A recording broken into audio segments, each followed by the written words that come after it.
The story is about Sung Suho, the son of the Shadow Monarch, Sung Jinwoo. After eliminating the monarchs, Sung Jinwoo continued to fight against the supreme outer gods to protect humanity, but he left his son on Earth.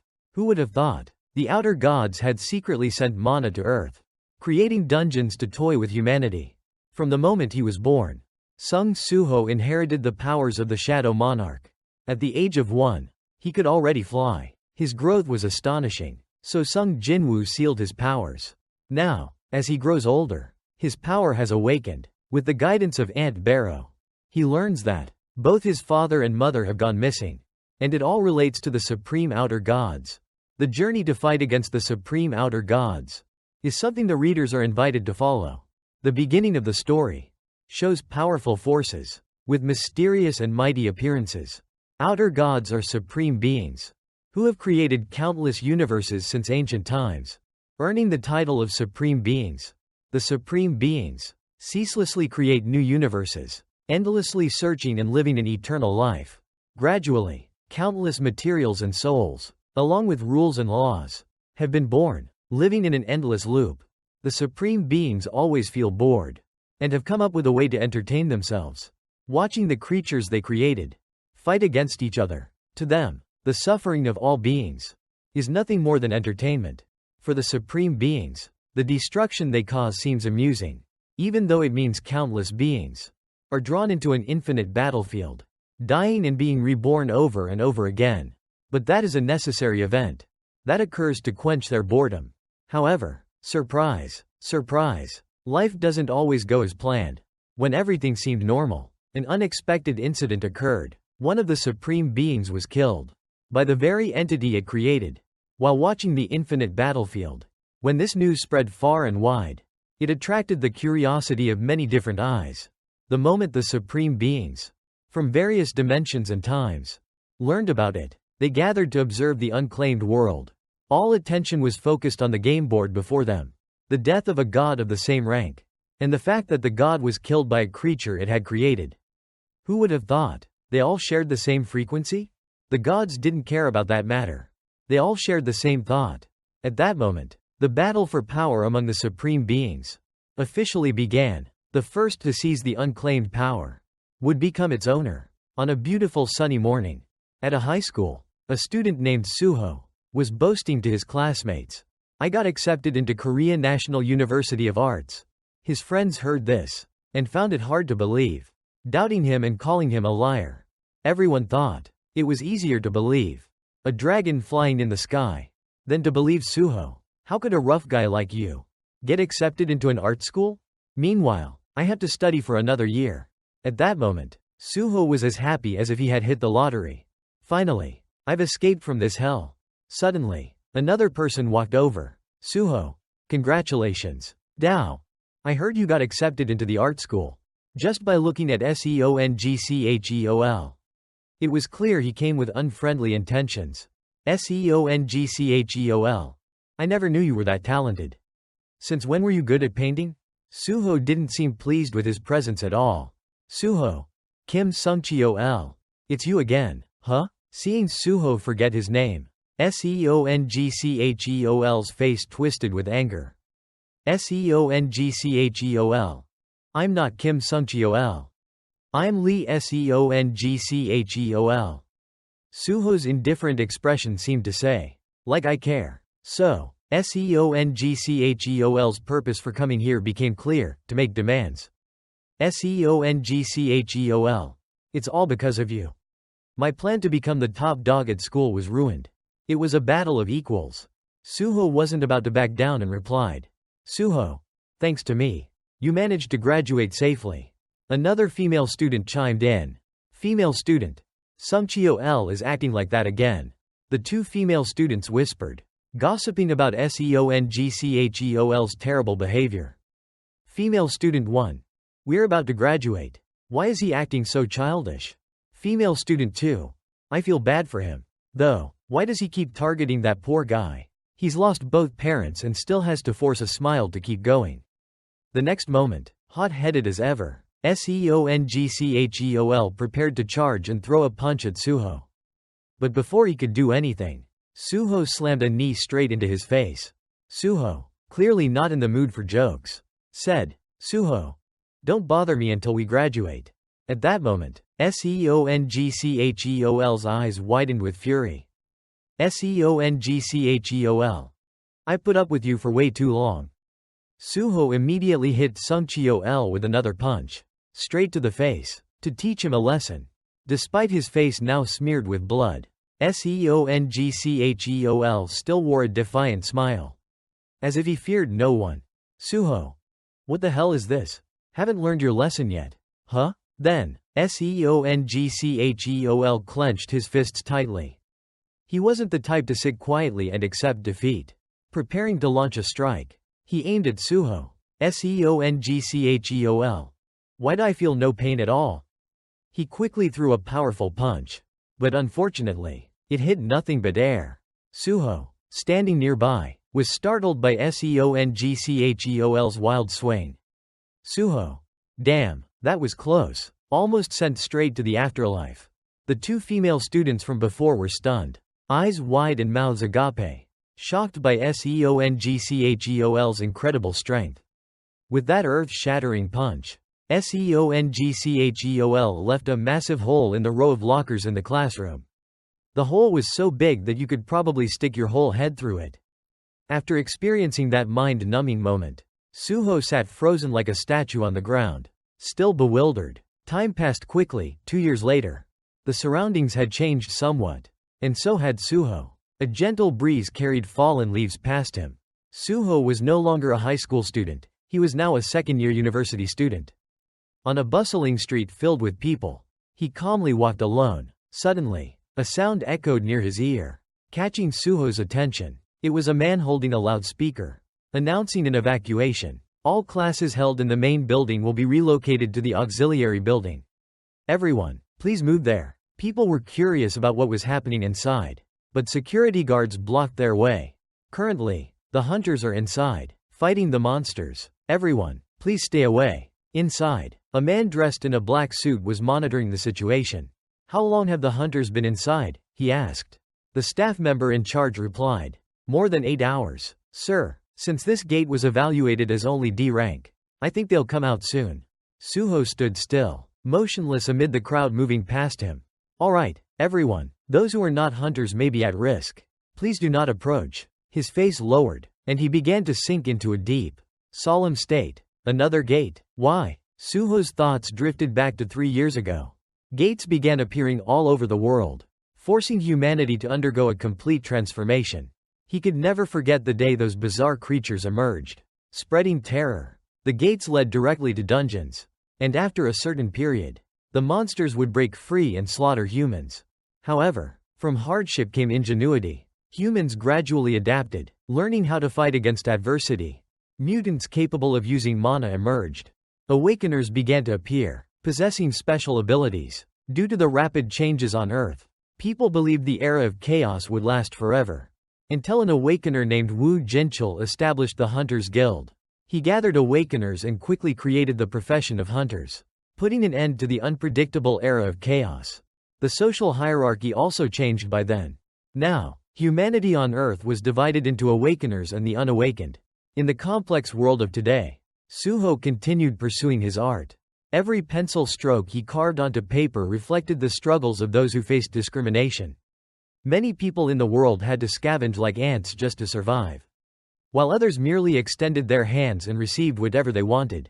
Suho himself could not escape his fate, being seen as nothing more than a small, insignificant creature. The hierarchy was crystal clear. Ants would quickly realize their place. A harsh truth remained. No matter how hard the unawakened tried, they could never bridge the gap between themselves and even a low-ranking E-level awakener. If the hunters failed to close the gates, the world would be destroyed. In other words, without awakeners, the unawakened were doomed to die. But awakeners couldn't survive without the unawakened either. With such a symbiotic relationship, everyone remained grateful to the hunters. Suho's pencil continued moving swiftly across the blank paper. In conclusion, thanks to the hunters, the unawakened could live in peace. Suho's strokes were becoming increasingly bold and expressive. Yet, at the same time, he felt uncomfortable. Suho began struggling with his own thoughts. Feeling conflicted, he wondered, have I grown accustomed to not getting what I want? Painful memories resurfaced, like a slow-motion film replaying in his mind. The loss of his parents. Or the times when he was treated as nothing more than a source of amusement. His life dictated by others. The moments when he believed he could do anything. All those things he once possessed were lost. What remained was a hollow void filled with helplessness. Suho began questioning himself. My mother always said I resembled my father. I want to know, how did my father overcome the weakness I'm struggling with? While Suho was lost in his journey of self-discovery, a voice snapped him back to reality. It was his art instructor, offering him words of praise. Instructor, you were really focused today. What's that lively drawing you've made? Suho didn't hide anything and responded. Suho, I just drew based on my emotions. The instructor seemed intrigued. Instructor, is that an ant? It looks quite creative, doesn't it? Wait a minute, it looks more like an ant-man, doesn't it? Hearing the teacher's comment, Suho felt confused. Why did I draw something like this? He wondered. Looking at the drawing, it depicted a tall, bizarre figure standing before him. He couldn't understand what his hand and mind were trying to create. Meanwhile, back at the earlier site, the hunters still hadn't returned, and the crowd continued to wait. But then, in an instant, figures began emerging through the gate. The hunters are back. One by one, they stepped out, their faces looking completely worn out. Despite their fatigue, they seemed to be at ease. I think the raid was successful. Hunter Kim, you've worked hard. A hunter named Yang Su announced a piece of good news. Yang Su, we successfully raided the dungeon. Moreover, we have important information to report to the Hunters Guild. But the very next moment, he said something shocking. Yang Su, we encountered a new type of monster. Yang Su began describing its appearance. Yang Su, it was a humanoid wraith, emitting blue flames from its eyes and mouth. It attacked with claws and fangs. But the injuries weren't severe. I got scratched a little. But nothing happened. The wraith probably isn't very strong. Still, it's a creature we've never seen before. Since the gates first opened, I'm relieved it doesn't seem too dangerous. Guild official, if that's the case, Hunter Kim, I'll need you to submit a simple report about today's raid. But suddenly, the wound on Yang Su's arm began acting up. What he thought was a minor scratch turned out to be something far more sinister. A strange sensation stirred within Yang Su. Something clearly felt wrong. His sword slipped from his hand, clattering to the ground. Yang Su stood with his head lowered, trembling. The staff member standing nearby noticed his odd behavior and asked, Hunter Kim, are you okay? But before he could finish his sentence, Yang Su abruptly transformed into a monstrous beast, violent and savage. At that moment, the two girls accompanying Yang Su didn't even have time to process what was happening. When they turned their heads to the side, all they saw was a pool of fresh blood on the ground. The unfortunate staff member had been killed instantly by the monster Yang Su had transformed into. Seeing this horrifying sight, the girls were terrified. Then, one of them realized something familiar. The blue flame. It's just like the monsters we saw in the dungeon. However, the unlucky huntress wasn't spared. Yang Su hurled a massive rock straight at her, and she became the second victim to meet a gruesome end. Witnessing the terrifying scene, the civilians nearby were all horrified. They bolted away like they were being chased by wild dogs. But with his monstrous speed, Yang Su quickly caught up with them, sending several of them to the afterlife. While chaos unfolded outside with countless disasters, Suho remained in his room, holding a paintbrush in his hand. Seeing everyone in the room, looking out the window, he grew curious. Suho, what's going on? What is that? Everyone stood frozen in shock for 5 full seconds, including Suho, whose face turned pale with fear. As he witnessed the scene below, they were no longer human. It was as if they had transformed into beings, possessing some unnatural power. Suho, are people attacking each other now? The ones who hadn't transformed were in utter panic. Suho, there's blue light in their eyes. It's like they're monsters. Don't tell me this is another prison break? Suddenly, someone shouted, what the hell are you doing? Run now. We just have to wait for the hunters to arrive. Everyone feared they would become the next victims, so they all frantically rushed about. Teacher, you're an awakener, aren't you? Do something. But the teacher hesitated, because he was only E rank. Suho's face showed unmistakable terror. There was no hiding it. The wraith, from a distance, began approaching them. It seemed like they were its next target.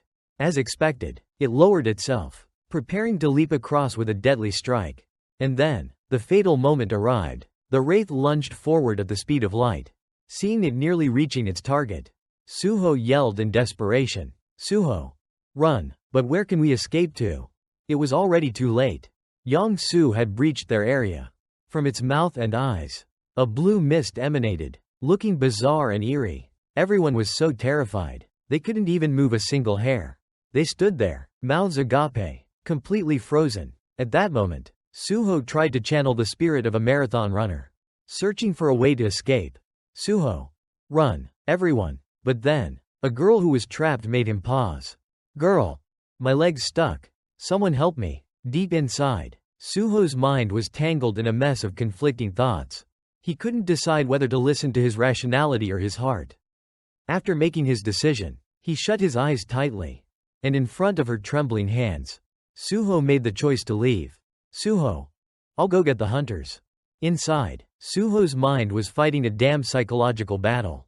Suho! Why the hell did I say I was going to call the hunters? Isn't that the same as abandoning her alone? But, Suho, what can someone like me, who hasn't awakened, possibly do? Consumed by his own helplessness, Suho couldn't stop blaming himself. Suho! Damn this unawakened body. Even if I blame my own powerlessness, nothing will change. Suho! Think, Suho, think of something. During this desperate moment, the image of his father appeared in his mind. Suho! If father were here, what would he do? It was as if Suho could see him turning around, looking at him with eyes that were deep and cold. Back in reality, the wraith still had plenty of energy, moving forward with relentless determination. The poor blonde girl was cornered against a wall, and it looked like she was about to be the creature's next victim. Her face was pale as a ghost. Tears streamed down her cheeks like rivers. From the wraith's mouth, that strange blue light continued to glow. Seeing the creature viciously charging at her, she screamed in pure terror. It seemed like today was going to be her death anniversary. Just a little more, and she would officially be sent to heaven. But then, out of nowhere, Suho showed up. He made a dramatic return like a hero saving a damsel in distress. Holding a fire extinguisher in his hand, the wraith's blood splattered everywhere. Suho couldn't bring himself to leave so cold-heartedly. So he had mustered his courage and came back. Suho! If father were here. At that moment, a faint, surreal notification appeared before his eyes. Notification. You have met the conditions to complete the hidden quest. The courage to face adversity of the weak. Suho! I once dreamed of this. A dream about a game-like world, where to defeat monsters and grow stronger through each stage. I had to level up and fight relentlessly. As the monsters grew stronger day by day, I was forced to become stronger as well. After countless trials and challenges, I finally reached the last stage. The final boss I faced possessed unimaginable power. And for some reason, the final boss was. Suho's memories suddenly resurfaced, a firm hand gently patting his head. Father, did you have fun playing the game? Son? Suho's terrified eyes looked up at the man before him. Suho. Father? Suho. I thought I was just accidentally remembering my father in a dream. He was a strong and dependable man. But how did he become so powerful? A moment ago, the fire extinguisher was resting peacefully on its holder. The next moment, Suho snatched it with his hand. Deep within his heart, he whispered, Suho. Father. He quickly grabbed the fire extinguisher and ran towards the door. Suho. If I were father, in this terrible situation. The monster outside the door, its mouth wide open, ready to swallow its prey whole, was suddenly hit by Suho's critical strike. Suho's cold eyes, gathering all his strength, he slammed the fire extinguisher at the creature. Suho. This is what he would have done, right? The monster, upon being struck, lost its balance and fell backward. Suho stared at it, his mind racing. Suho. What am I supposed to do now? He had heard that attacks without mana wouldn't harm monsters. Suho. If I just charge in recklessly. Suddenly, everything became chaotic. Suho wore a look of utter astonishment as he stared at the creature. The girl beside him, eyes brimming with tears, stammered. Girl. What is happening? Suho. Has time stopped?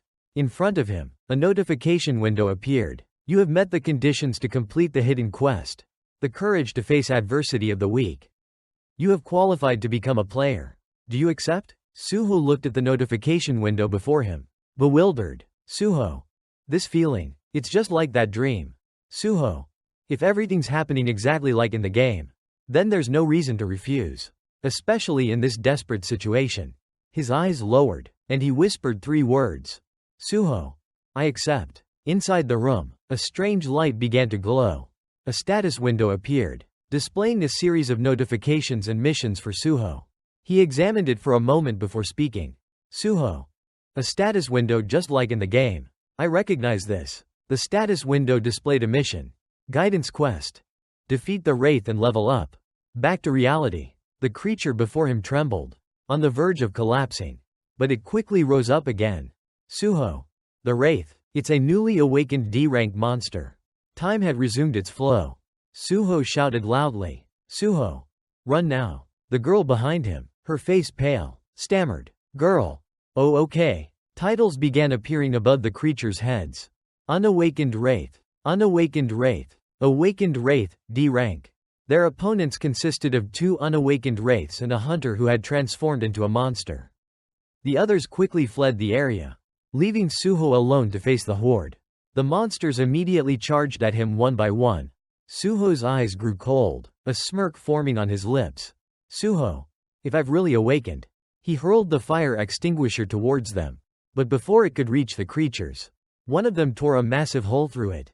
Suho looked at the monsters, raised his fist, and prepared to charge. Suho. Sorry, but, with a direct strike, he sent them flying far away. Just as Suho stood there, stunned, a notification sounded. You have defeated an unawakened wraith. He looked around, evaluating the situation. Suho. Just 1 hit, and it's down. But another reckless creature rushed at him. Suho instantly delivered a critical blow. Another notification appeared. You have defeated an unawakened wraith. At that moment, a series of messages popped up in the status window. You have leveled up. You have completed the guidance quest. Guidance quest. Defeat the wraith and level up, complete. After defeating that creature, the last remaining wraith stepped forward to confront him. Another notification appeared. You have received a reward for completing the quest. Please confirm your reward. At that moment, Suho smirked, his lips curling upward. Suho. This proves it. I've truly awakened. Without hesitation, he charged forward toward the last monster. Suho. I've really awakened. He quickly delivered a critical punch straight to its face. Zhongzu, D-rank awakened. Suho's eyes widened in surprise. Suho. It withstood my attack? The monster retaliated almost immediately. In mere moments, a series of wounds appeared on Suho's body. Suho quickly regained his footing, kicked forward and struck the creature, sending it flying backward. But despite his efforts, Suho was filled with terror. Suho. Damn it, if it hits me, I'll turn into a monster. Just like it. Suho. I just awakened. And now I'm about to become a monster? The system's voice suddenly echoed, detecting harmful status effects. With the effect of longevity, all harmful status effects have been neutralized. Suddenly, around Suho's wounds, a strange light began to glow. Suho. Longevity? Wait, I think I saw that in the status window earlier. The monster quickly seized the opportunity, diving in to attack him. Suho and the creature grappled with each other, back and forth. Suho. If I'm weaker than a D-rank awakener, that must mean I'm only E-rank. I just awakened, after all. Suho. But if I think carefully, I really am the weakest. The creature's jaws opened wide, as if it intended to devour him whole. Both sides continued their struggle. Suho. There has to be a way. His eyes suddenly widened. Suho. Confirm the reward. The reward has been prepared. Reward 1. Potential point +5. Reward 2. Strength stat +3, 11 right pointing arrow 14. Suho immediately delivered a powerful punch, causing the creature to cry out in pain. He then quickly regained his footing and kicked it hard, sending it flying across the room. Despite the impact, the creature stood back up, preparing to launch another attack. The two charged at each other, exchanging blows. Suho's vision began to blur. Suho. I still can't defeat it, even though my strength stat has increased? Suho. If that's the case, I'll convert all my points to strength. Without hesitation, Suho made the adjustment. Strength stat. 14 right pointing arrow 19. Suho. I've never heard of an awakener being able to level up. Suho. An awakener's level is determined the moment they awaken, and no one can surpass their original rank. Suho. I don't know who decides a person's rank or awakening. But if I can become strong enough to break free from this cursed system. The battle raged on. The walls trembled as if they were about to explode. Debris scattering everywhere. And the very next moment, the walls shattered entirely. The two continued their relentless, exhausting battle, using up every ounce of their strength. Suho's gaze sharpened as he focused on the monster. He quickly regained his footing and delivered a critical blow. Blood dripping from his hand without stopping. Suho. Is it over? You have defeated the D-rank awakened wraith. The system's voice echoed again. You have leveled up. Exhausted, Suho slumped down against the remains of the shattered wall.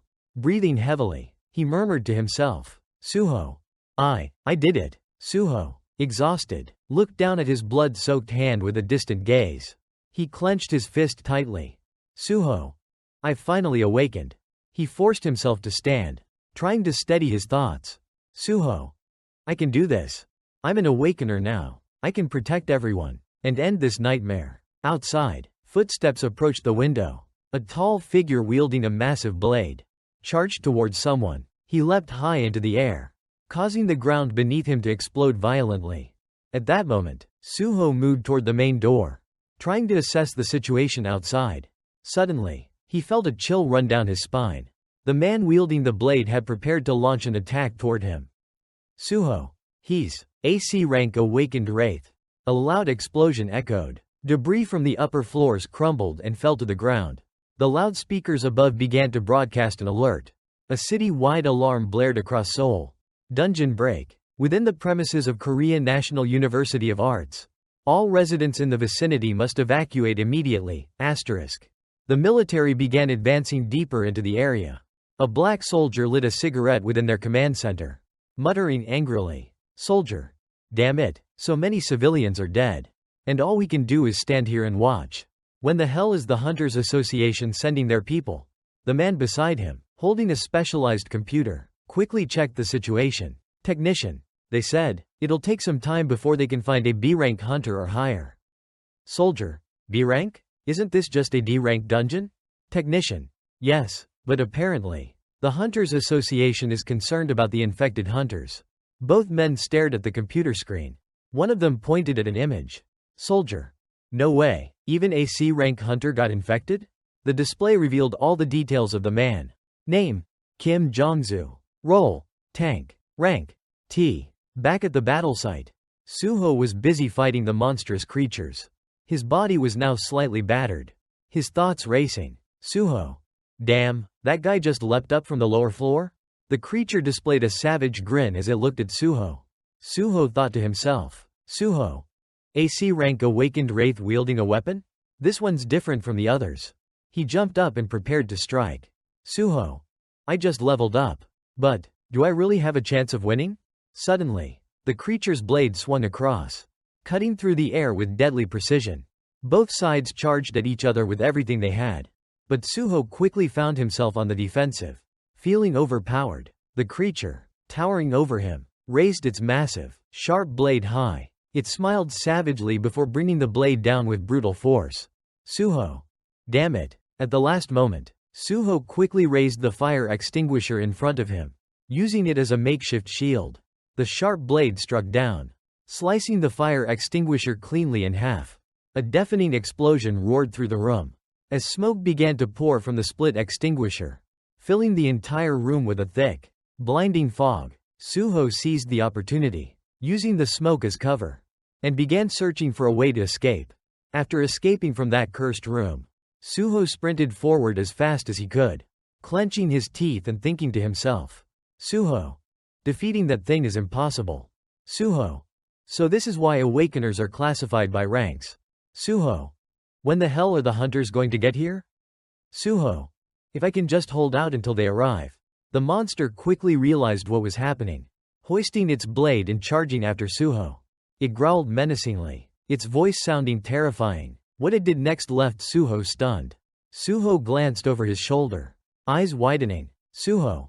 What? The monster's gaze shifted, turning its attention to the balcony of the nearby building. Suho. Wait. On the balcony above, 3 trembling girls stood paralyzed with fear. One of them whispered, "Girl 1. Just stay here and wait for the hunters to come and rescue us." Another girl, her voice trembling, replied, "Girl 2. They'll come, right?" But the monster charged at them, blade in hand. Suho, witnessing the scene from below, felt his stomach churn with dread. Suho. No. Within moments, the monster had reduced that area to a pile of rubble. Suho clenched his teeth in frustration, his eyes sharpening as he glared at the demon. Suho quickly jumped to his feet and rushed towards it. Suho. Damn it, there's no more time to wait for the hunters. With a quick strike, Suho delivered a powerful punch. Grinding his teeth, he desperately searched for a way to salvage the current situation. Suho. I need to stop this thing. They clashed with brutal intensity. One hit was enough to end someone's life. Suho looked at the blood pooling beneath his feet, using it as motivation to keep fighting. He clenched his fist tightly, preparing to pour all his strength into taking down the creature. Suho. I can't let it get distracted. He unleashed a flurry of relentless punches. But as the battle dragged on, Suho's vision began to blur. Suddenly, the situation shifted. The monster quickly overpowered him, reversing the tide of the battle. With a devastating blow, it sent Suho reeling. The metallic taste of blood flooded his mouth as he stumbled backward. Staggering away, Suho suddenly screamed. His voice carried a hint of despair. But he forced himself to stand once more. A status window appeared. HP. 1/140th. Suho looked down at his own trembling, blood-soaked body. Suho. 1 HP. Guess I'm lucky? It looks like the system still doesn't want me to give up. The monster continued growling savagely. Above, strange cracks began to appear in the ceiling. Below, Suho's body was riddled with wounds, blood soaking him entirely, and the cracks above only continued to grow. The creature lunged forward, its powerful fist aiming straight at Suho. Suho's vision became increasingly blurry. Sweat poured from his body. And then, the monster closed the distance, delivering a brutal, critical strike. The glass around them shattered instantly. Light from outside poured into the room. And from outside, something suddenly shot into the room at blinding speed. It bore a strange and unique shape. The demon raised its blood-soaked blade, preparing to deliver another blow. But then, out of nowhere, a strike sliced cleanly through its arm. The ground trembled violently as the creature's severed arm, along with its bloody blade, was sent flying across the room. You feel dizzy and try to get up. Your eyes, slightly trembling, begin to examine that thing appearing before you. An ant? It growls, radiating a strange light all around. In a low, deep voice, it says, I arrived too late. It starts to shift its gaze towards him. Long sticks begin to appear around. Due to its nature, it speaks up. It's you. Its body begins to enlarge, causing terror. The one who hurt me. A mighty and honorable being like that. It starts attacking him with its mandibles. Pieces of his body are chopped into fragments. On the other side, another beast-like figure, with sharp eyes, grinding his teeth in fury, glares ahead. He charges forward, attacking the person before him. The laborer in front of him trembles in fear, tears streaming down, crying, Is anyone there? Help me. In an instant, the man in front of him is sliced into pieces. He continues holding his head, begging for help, unaware of what is happening before his eyes. Everywhere it passes by is drenched in blood. Chopped up pieces of bodies lie scattered and soaked. Everything now feels like chaos, as if it's the end of the world. The wind howls everywhere. Smoke and dust fill the air. Everything is being swept away by a violent storm. Throughout the entire city, a terrifying force appears, sweeping across every corner. The rescue team has also detected the incident, with its mutated feet stomping the ground. The earth around cracks, leaving behind countless ruins. You lie in pain on the ground. It sits quietly, glancing at you. The surroundings are eerily quiet. It begins to speak with a deep voice. It has been a long time. Young monarch. Back in the past, little Suho holds colored pencils and draws something around him, surrounded by many valuable toys. Suddenly, something catches his eyes, forcing him to look up. Little Suho is astonished by the grotesque foot before him. It takes the drawing from his hand and quietly judges. Young monarch, did you draw me? It looks up at him and softly says, this is truly an honor for me. Back to the present. You lie exhausted on a hospital bed, barely opening your eyes to stare at the ceiling. Seconds later, your eyes widen in shock. You lie there dazed on the hospital bed. Doctors and nurses continuously monitor you. Curiosity lingers within you. An ant? At a certain hospital where you are recovering, the phone keeps buzzing with noise. What the hell happened? Is Suho badly injured? The person on the other end of the line anxiously continues. We can't leave it like this. With such chaos happening, I'll find some awakened bodyguards for you. You softly respond, I'm fine, uncle. When I opened my eyes, 2 days had already passed since that day. On the news bulletin at this moment, the news anchor begins to speak. The government's response to the incident at the Korean Art University has stirred public uproar. With a high casualty rate, this incident has become a serious problem.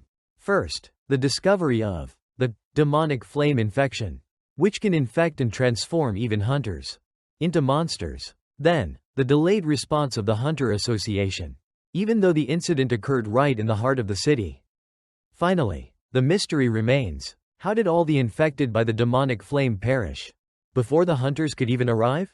This remains an unanswered question. On the television, another piece of intriguing news is broadcast. Those who were possessed suddenly exploded, like boom, right before my eyes. Hearing this, you turn off the TV. Sitting on your hospital bed, you subconsciously examine your surroundings and whisper, so, the moment I awakened wasn't just a dream. And I too can level up and become stronger. Is that right? The system suddenly appears, displaying your status window. Name: Sung Suho. Profession: none. Title: none. Level: 5. Fatigued. HP: none. Mana: 140. Strength: 22. Agility: 14. Perception: 14. Health: 14. Intelligence: 14. Accumulated points: 14. Passive skills: none. Active skills: none. Royal authority level 1. You unconsciously look at your own hand and whisper, but still, I was definitely injured while fighting a grade C demonic flame awakener. So how am I still alive? Suddenly, a deep voice echoes from somewhere. Because Beru was here to take care of those pests. It appears from beneath your hospital bed, leaving you utterly surprised. Beru speaks. It has been a long time since we last met, my young monarch. Its eyes widen, filled with emotion as it looks at you. Beru softly says, oh, my young monarch, you've grown so much, haven't you? I'm overwhelmed with emotion. In this moment, memories from back then gradually resurface. Piece by piece, they're coming together. I remember this ant now. It's one of the shadow creatures that has been with me since I was little. Why am I only remembering it now? Beru, wiping tears away, looks up at you and says, Beru had to travel across space just to meet you again. Young monarch, you look at it cautiously with a strange gaze, thinking to yourself, and why, when I was little, was I living with a shadow creature like this? I have so many questions. You approach and gently touch it. But more importantly, I remember you being much larger than this. Beru responds, that's true, master. I've used much of my power to traverse through space, but usually, I appear more dignified and imposing. You cautiously reply, but the status window says, you're just a low-ranked soldier? The status window above its head appears. Beru, level 1 RRK. Low-ranked soldier. Hearing this, it angrily scolds the system. What? I am a grand marshal. And yet this damned system treats me like some lowly soldier? On this side, you gently step down from the hospital bed. You look at Beru and begin to stretch your body. So, you're saying my body is completely healed. And it's all thanks to you, right? Beru chuckles softly and says, I am a brilliant healer. After all. Then, with a serious tone, it continues, the reason I came here was to break your seal. Young monarch, but you have already broken it yourself. Beru is truly astonished. You curiously ask, what seal? You recall the seal from before. Did it do something to me in my dream? Beru quickly clarifies, perhaps it seemed like just a dream to you. But in truth, it was all real. You were much stronger than you are now. When you fought against me. Beru continues, but, Lord Sung Jinwoo, the great shadow monarch, sealed your memories and powers, hoping that you could live a normal life. Hearing that, Suho suddenly grabs Beru angrily and questions. My father? What do you have to do with the father who abandoned me? Beru hurriedly explains. His Majesty never abandoned you. He ventured into the outer realm. Suho, frustrated, retorts. What do you mean, outer realm? What is that? Beru speaks plainly. In the silence of the hospital room, countless illusions start to appear. Beru creates numerous illusions before you. Then begins to explain. The great shadow monarch is waging a battle against those who aim to invade this world. You, still skeptical, ask, my father is protecting the world? Beru elaborates. Yes, His Majesty is protecting the world from the outer gods known as Itarim. The Itarim have sent their apostles to attack our world. I, Beru, have torn apart countless enemies just to reach you, young monarch, due to the effects of this battle. That's why monster gates began appearing on Earth. Suho listens attentively in silence. He finally asks, was my mother with him when he went there? Beru, surprised, responds, huh? No, she wasn't. You add, she disappeared on the same day as my father. That's why I assumed they went together.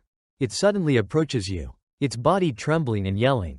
Beru hurriedly asks, you said Lady Heian disappeared? The Itarim, the apostles of Itarim on Earth, must have plotted something vile.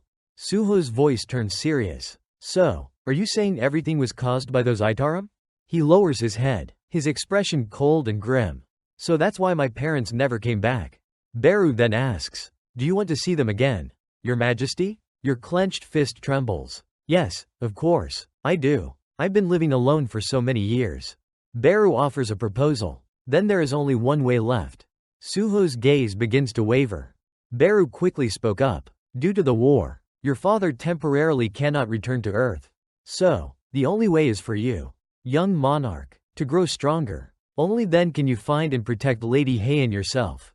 It suddenly approaches you and whispers, level up. The information window starts to appear.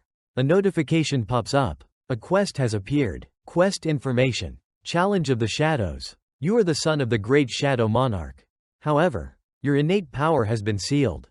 To unlock that immense power, you must prove yourself. Step into the Dungeon of Shadows and prove your worth. Suho holds a mysterious key in his hand. The notification window rings again. Item. Key to the Dungeon of Shadows. Effect. This key allows you to open and enter the Dungeon of Shadows. You can access it within the shadow of Sung Suho. You stand before a wall, casting your own shadow. Beru, standing beside you, softly says, insert this key into your shadow. You step forward, bringing the key towards the dark shadow. The key seems to dissolve into nothingness, revealing a strange gate before you. Beru quietly speaks. Now, step inside and reclaim the power that belongs to you. Young monarch, you press your lips together, thoughts racing through your mind. I still can't believe in this outer realm, or the war against gods. The shadow monarch, all of this. It sounds too absurd, but if growing stronger means I can see them again. Your eyes, filled with cold determination, look straight ahead. Then I will level up at all costs. Beru glances at you from the side. My monarch. Back in Beru's memories, a man with an unclear face coldly gives an order. Beru, return to Earth and break Suho's seal. Beru kneels down, bowing his head. You mean, the young monarch's seal? The man calmly replies. Yes. This invasion by the Itarim may spread to Earth. Go, return the boy's memories and power, and let him protect Earth on his own. Base your actions on the state of Earth. I allow you to make your own decisions. Returning to the present, Beru looks at the heavy burden carried by the bag before him. In his heart, he muses, if you have entrusted his fate to me. He recalls the painful memories of yesterday, then glances at you once more, thinking to himself, then I, Beru, will stay by his side and personally witness his growth. At this very moment, Suho steps through the gate, one step at a time. After he crosses the threshold, the gate swiftly closes, vanishing as if nothing had ever happened. The place returns to a silent stillness. Inside, the two of them proceed further and further in. Beru speaks. This place is a death zone. Without the monarch's permission, no living creature is allowed to enter. The two of them exit that dungeon and arrive in a completely different world, one that feels like the apocalypse. Dungeon of Shadows. Suho gradually sinks into the vortex. preparing to enter the Dungeon of Shadows. Beru, standing beside him, begins to explain. This place is the domain of death. A place where only those subjects permitted by my shadow monarch are allowed to enter. Dungeon of Shadows. As those final 4 words are spoken, they simultaneously step into the dungeon. In front of Suho lies a city long abandoned, looking utterly devastated. His expression shows a bit of confusion as he wonders to himself. So this is the Dungeon of Shadows? It looks more like a ruined city than a dungeon. Suho's eyes lower slightly, lost in thought, puzzled by why standing on this dungeon's ground gives him a strangely familiar feeling. Just then, something suddenly appears before him, causing Suho to startle. It turns out to be a system screen, displaying a quest description, quest information, survival mission. The inhabitants here do not acknowledge you. A weakling like you, trying to be their leader? Survive for the specified duration, and prove your worth. Time limit: 4 hours. Time remaining: 4 hours 0 minutes 0 seconds. Suho points at the screen and asks, I have to survive for a full 4 hours? Seeing him paying no attention to his surroundings, Beru immediately shouts, Please, stay alert, young monarch. The judgment trial has already begun. Suho, still confused, repeats blankly, Judgment trial? At that moment, a shadowy figure appears above, silently observing them. A goblin suddenly leaps down from above, attempting to ambush Suho. Luckily, Suho senses it, flipping his body and delivering a powerful kick to its stomach. Suho, now more cautious but still calm, says, You scared me. The goblin scout clenches its wound, grinding its teeth with a long growl. Suho looks at the name displayed above its head. A goblin scout? If Beru says that guy is a scout, then there must be many others lurking around. No sooner had Beru finished speaking than Suho dashes forward and says, So all I have to do is kill him before he calls for backup. Seeing Suho act so recklessly, Beru immediately shouts in concern, Young monarch, though goblins are indeed weak, if you're careless. But Suho doesn't pay much attention to Beru's warning. He charges towards the goblin, observing its expression and analyzing it. The name displayed above him is white, which means he's probably equal in strength to me, or even weaker. Suho delivers a powerful punch to the goblin's wrist, then snatches its stone axe. The system immediately displays a notification. You have acquired the item, Goblin Stone Axe. In the next moment, Suho swings the stone axe like lightning, slamming it down brutally upon the goblin's head. The goblin can only blink in surprise. Once again, the system displays a notification. You have defeated the goblin scout. The goblin with the axe embedded in its head lies sprawled on the ground. Suho proudly looks back and says, See? He chuckles and explains, Enemies stronger than me will have their names displayed in red. A grade C awakened demonic flame. A grade D awakened demonic flame. Beru responds, Ah, I see. At that moment, a sudden sound startles both of them. It turns out a goblin sitting high above is blowing a whistle. Suho realizes the situation isn't so simple. He frowns, staying alert as he says, It looks like there are more scouts around here. A foot stomps down, and a goblin commander appears. Even the goblin leader has arrived. Just one glance reveals that it's of a higher rank than the others. Suho's earlier confidence has already faded, sweat trickling down his forehead as he points at Beru and asks, You'll help me, right? However, Beru's condition seems the same as Suho's. It lowers its head respectfully, trying to avoid responsibility. Of course, I would be honored to assist you, but I am currently too far from you. Suho, I have no mana reserves to replenish myself, so I must use my strength very sparingly. Not to mention, if I join this battle, the experience points you receive will decrease drastically. After hearing Beru's explanation, Suho looks at the goblins, clenches his fists, and asks again, So, you're saying you won't step in, huh? The goblins have already begun their attack, screeching out their familiar, grating cries. Suho mutters to himself while using his abilities. Let's test something out. His energy channels into the axe, still lodged in the goblin's head. Then, the axe automatically flies out of the goblin's skull, spinning rapidly through the air, slicing through the necks of several goblins in an instant. Finally, the axe returns to Suho. He says with satisfaction, That skill shows up in the status window. It feels like I've gained an invisible hand. The system displays a message. providing instructions on how to use this skill. Skill. Dominion's Authority, Level 1, Active Skill. Mana cost. None. Although the player cannot directly touch physical objects, you can still manipulate them. Seconds later, a sharp object darts towards Suho. However, he swiftly tilts his head to dodge it, then catches it with his hand. Looking up, he sees a goblin readying another arrow. Suho points and says, "So, there's even an archer here. Huh?" He then uses magic to replace the bow, aiming and saying, "I'll return it to you." With a swift motion, the arrow shoots straight into the goblin's face. Beru, observing the situation, is also surprised. In its mind, it thinks, his ability to adapt is truly extraordinary. Beru recalls the past when Suho was still a child, speaking to itself. From the days he was just learning to walk, it sounded like a legend being told. The extraordinary birth of a hero. So, the young monarch can already freely use Dominion's authority, the ability inherited from the current king.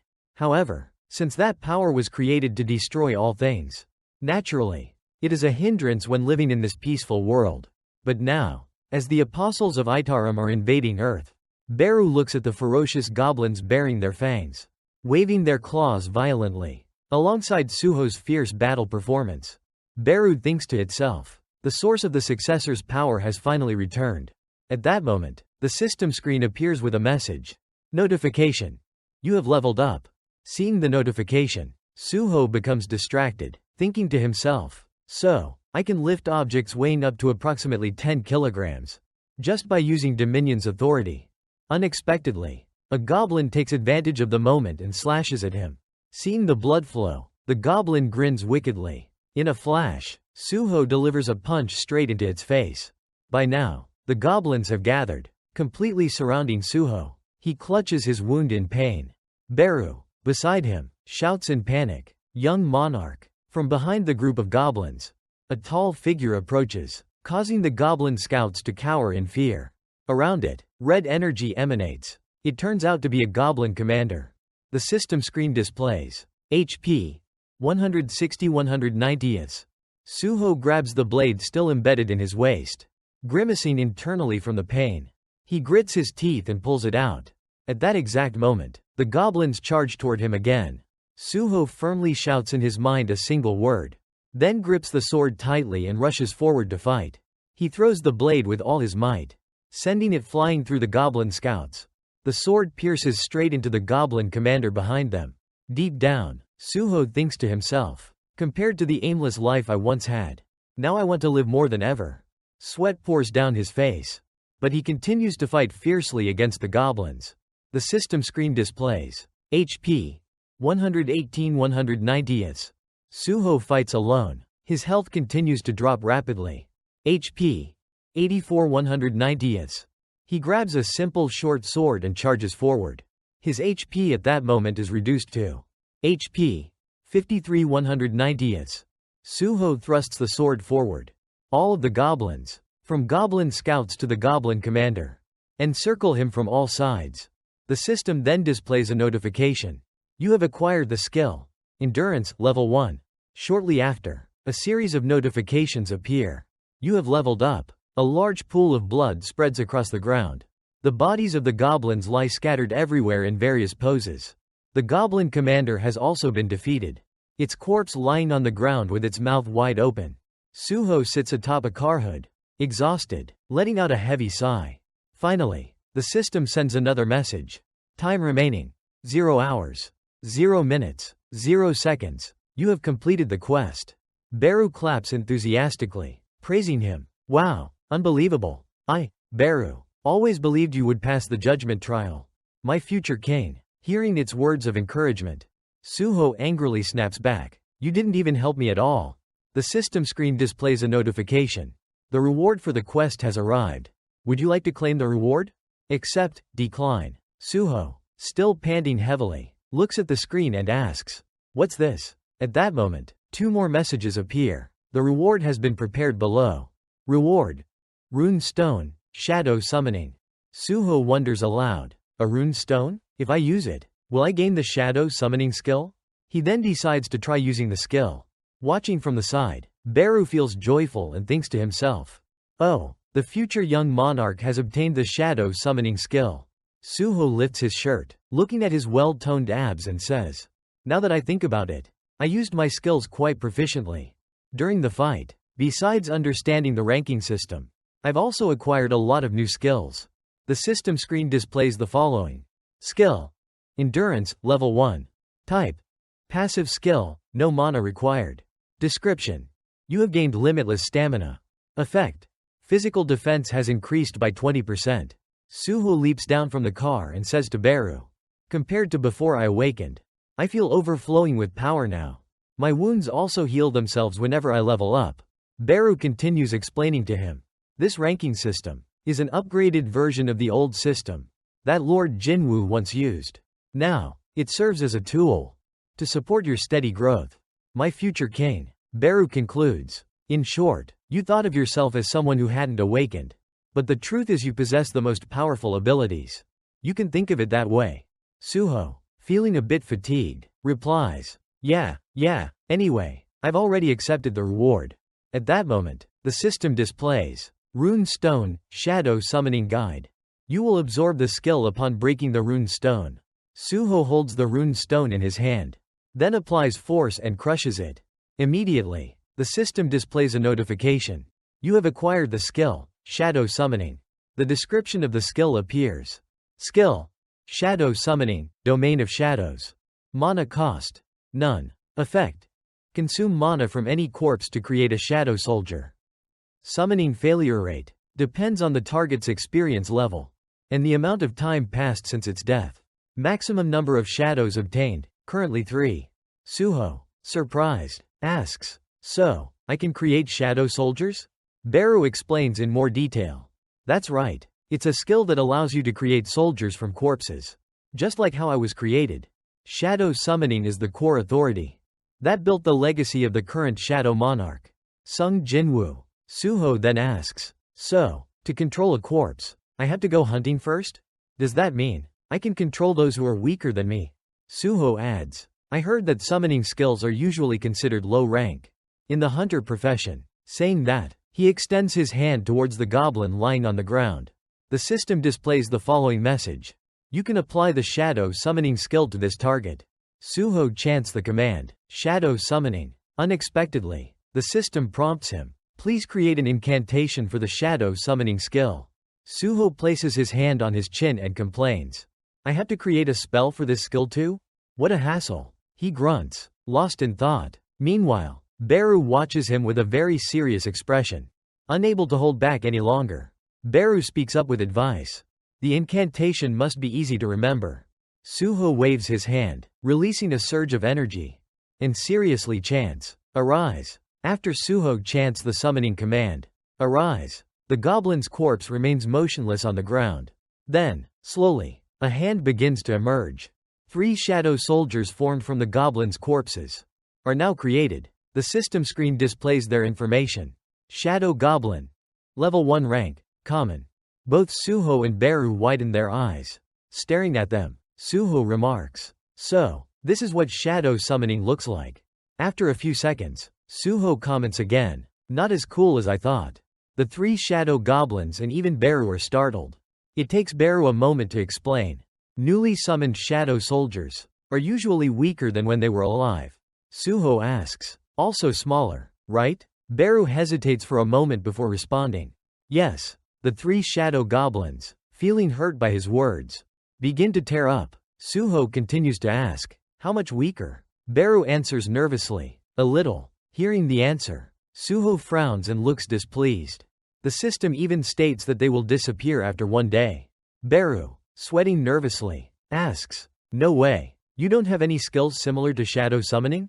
Suho answers honestly, "No, I don't." Beru immediately becomes dejected, saying, "It seems that shadow dominion also depends on your intelligence stat and your level." Beru, feeling frustrated, hovers beside Suho and continues, "But it will surely be an incredibly useful skill in the future. It's a supreme skill in this world." Suho looks at its depressed appearance and says, "Yeah, I get it, so stop sulking." After walking a few steps, Suho's stomach suddenly growls loudly. He suddenly remembers and says, "Ah, It's been 2 days since I last ate anything. Suho then turns to Beru and asks, "Is there a way to leave this place?" Beru responds, "If you have the key to the Dungeon of Shadows, you can leave whenever you want." Suho nods. "Alright then. But before I go, I need to find something to eat first." Beru replies with a polite, "Yes, sir." The system displays a message. "Do you wish to leave the Dungeon of Shadows? Options. Accept, decline." Suho shovels a spoonful of rice into his mouth, letting out a satisfied hum with an expression of pure happiness. Sitting on the hospital bed, Suho eats continuously, saying, "Now that I think about it, hospital food is actually pretty good." Beru watches him helplessly, unable to say anything. Then, Beru clenches its fists and speaks with determination. "Young monarch, I will explain your duties from now on. There are 3 missions assigned to you and me. First, we must protect Earth from the alien monsters." Suho, still chewing food in his mouth, asks, "You mean killing the monsters in those dungeons?" Beru responds, "Exactly. Naturally, you will level up each time you defeat them. And once you become stronger, the safety of Earth will be secured. Just like what Lord Jinwoo once did." Beru continues, "Secondly, we are entrusted with the task of finding the lost Lady Heian." Suho asks, "Is there any way to find out where my mother is?" Beru confidently replies, "I'm certain you'll find clues, if you diligently hunt monsters." Suho asks, "So that means I have to go back into that dungeon?" Beru quickly moves past that topic, his gaze becoming more serious. "The third task, and the most important one," Beru emphasizes each word, "is to restore my power." Beru's eyes fill with tears, remembering his own powerful self from the past, yet now feeling helpless as he says, "I'm sick of my current weakness. I want you, my future king, to see my true strength." Suho asks, "So what do you plan to do to regain your strength?" Beru explains, "By absorbing, I can absorb a portion of the target's magic power and intelligence, although it was an effective method I used before becoming a shadow soldier. Right now, I am no longer granted mana by the king, so I have no other options." He concludes, "Regardless, I just need to consume anything that contains mana." Suho, still holding the spoon to his mouth, glances at him and says, "So, I still have to go into the dungeon, huh?" Before long, the plates of food are completely cleared. Suho steps down from the bed and calls out, "Get ready." Beru hovers beside him, explaining, "If you wish to enter a dungeon, you must be officially recognized as a hunter. Go to the Hunter Association and have your mana level measured." Suho thinks deeply for a moment. "Measuring my mana level? I'm just an awakened who recently leveled up. The sunset sky is breathtakingly beautiful." And Suho imagines to himself, "I wonder what my strength level is. What if I'm ranked S? What then?" Unexpectedly, when he reaches the Hunter Association, the receptionist informs him, "Your mana level is currently at 46. Now, he has to face the harsh reality. The receptionist states clearly, "You are an E rank awakened." Suho feels like his heart is sinking into darkness. On the street, people are bustling about. Suho is just one of them. Seeing that he hasn't said anything for a while, Beru hesitates, but eventually speaks up. "I heard that a hunter's rank is determined by the amount of mana they possess. Since you've only focused on increasing your strength, young king, it makes sense that your rank doesn't reflect your true abilities." Even after hearing that, Suho's mood doesn't improve. He just says, "Don't try to comfort me. It only makes things worse." He looks down at his own hands, feeling slightly hesitant as he wonders, "Not only Shadow Dominion, but also my rank. Can someone like me, an E rank, really protect the Earth?" Beru encourages him, "As long as you continue leveling up, my future king." Suho looks at his hands again, the very hands he often uses to wield his power, and says anxiously, "I heard that E and F rank hunters have a really hard time getting chosen for assault teams. If nothing changes, getting into a dungeon will be extremely difficult." But suddenly, Suho lets out a surprised, "Oh," his eyes widening as if he has just come up with an idea. Suho says, "I think I have a way." Beru, both surprised and curious, watches him intently. Suho begins to explain what he knows. The dungeon clearing missions are divided into different roles. The assault team, which focuses on eliminating monsters. The collection team, which follows after them, gathering monster corpses. And then, deep within, the extraction team, which specializes in harvesting resources from the dungeon. Among those 3 teams, E-rank hunters can apply to join either the collection team or the extraction team. Just by doing so, even E-rank hunters can enter dungeons. Before long, the scene shifts to deep inside a dungeon, where the extraction team is working hard. A young man lets out a relieved sigh. It turns out to be Suho. He suddenly turns to the person beside him and speaks, causing the man to jump in surprise. Suho says, "Thank you, sir, for recommending me. I've only just awakened, and the only awakened I know is you." He sincerely continues, "Thank you very much, sir." However, Lim De-win's face seems to show some guilt. Suho keeps working, gathering resources, and says, "I'm really glad to know there's another awakened I know here. Thanks to you, I could get work in a dungeon." Lim De-win remains silent, not responding. After a brief pause, Lim De-win suddenly calls out, "Suho." Suho glances over politely and replies, "Yes?" Unexpectedly, Lim De-win bows at a 90-degree angle.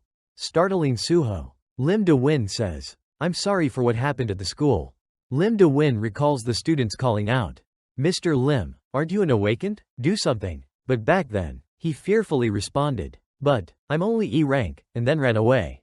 Now, he musters all his courage to admit what happened that day. "Even though I was the only awakened there, I was terrified and ran away." Still bowing deeply, Lim De-win sincerely says, "I'm sorry for not being able to help." Suho scratches his ear awkwardly, then says, "Sir, please, raise your head." He continues, "Like you said, sir, you're only E rank. The Hunter Association has instructed people like us, E rank hunters, to run when we encounter monsters. Right? And honestly, who wouldn't follow those instructions?" Hearing this, Lim De-win is surprised. He stands upright and asks loudly, "You're an E rank, too?" Suho answers truthfully, "Yes, my mana level is 46. Which is very low even for an E rank." Lim De-win becomes even more shocked, shouting, "Your mana level is even lower than mine?" He recalls the events of that day, thinking to himself, "No way." The memory of Suho fighting against the demonic flame monster is clear in his mind. Lim De-win says to himself, "I swear, I saw Suho fighting against those monsters on the rooftop while I was running away." Looking at Suho breaking rocks at the moment, Lim De-win questions himself, "Did I see things wrong?" Lim De-win adjusts his glasses and says, "Well, thinking about an E-rank awakened, defeating monsters, and successfully surviving, that's truly shocking news." Beru suddenly appears beside them, agreeing, "Exactly, the future king is truly amazing." Lim De-win turns to look at Beru, and Beru looks right back at him. A moment later, Lim De-win screams in terror, "Ah, a monster!" Suho asks, "Why did you suddenly appear?" Beru responds, "Because you aren't as strong as I expected. So of course, I have to stay close to protect you." Lim De-win is even more shocked and shouts, "What, you awakened as a summoner?" Suho, not knowing how to explain, replies awkwardly, "Well, I guess you could say that." De-win says, "There are many E-rank awakened, who don't even have their own skills. You're really lucky." He enthusiastically shows off his own skill. "And as for me, I have a skill that lets me run really fast." Suho innocently responds, "Oh, that explains why you're so good at running away." As soon as he says that, De-win shrinks back, curling up in a corner in sadness. Suho feels bad and tries to comfort him. "I was just kidding, sir." Lim De-win sulks in a corner, feeling sorry for himself. Beru teases Suho, "Impressive, young king, you've managed to break someone's spirit." But then Suho's attention is drawn to something behind them. He stands there, looking at the tunnel in front of him and thinks, "Now that I think about it, this is the first time I've been in a different dungeon. Other than the Dungeon of Shadows. The tunnel is pitch black, so dark that nothing is visible." Suho wonders to himself, is the assault team fighting monsters up there? The scene shifts to a monster's corpse. A young man holding a sword points at the corpse, offering his observation. This dungeon is completely empty. Kim Jongjun beside him replies, "I knew that the moment the wolf pack rushed out. I could already tell." The entire assault team is searching the cave, speaking to one another. Someone says dejectedly, "These wolf fangs aren't worth much." A few others try to boost the team's morale. There have been many times when magic stones appeared inside dead bodies. "So, let's keep checking everything. Don't get discouraged like that. We can't be certain until we reach the end of the dungeon." At that moment, a member calls out to the captain, Captain, I found something in this narrow path. The captain responds cheerfully. See, what did I tell you? The whole group enters the narrow passage, only to discover a large, spacious area inside, illuminated by a pinkish light.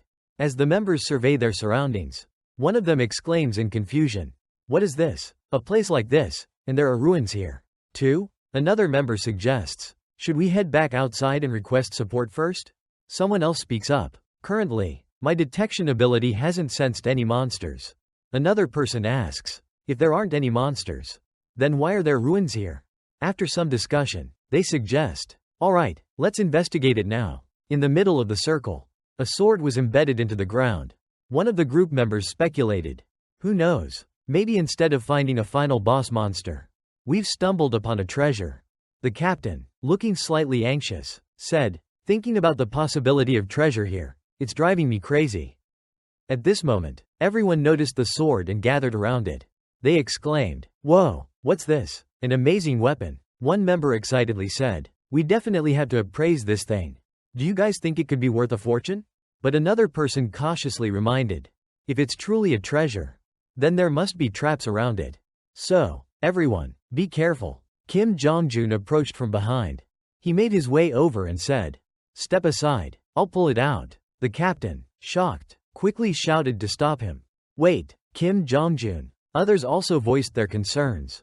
There could be traps, but Kim Jong-jun ignored them, stubbornly grabbing the sword's hilt.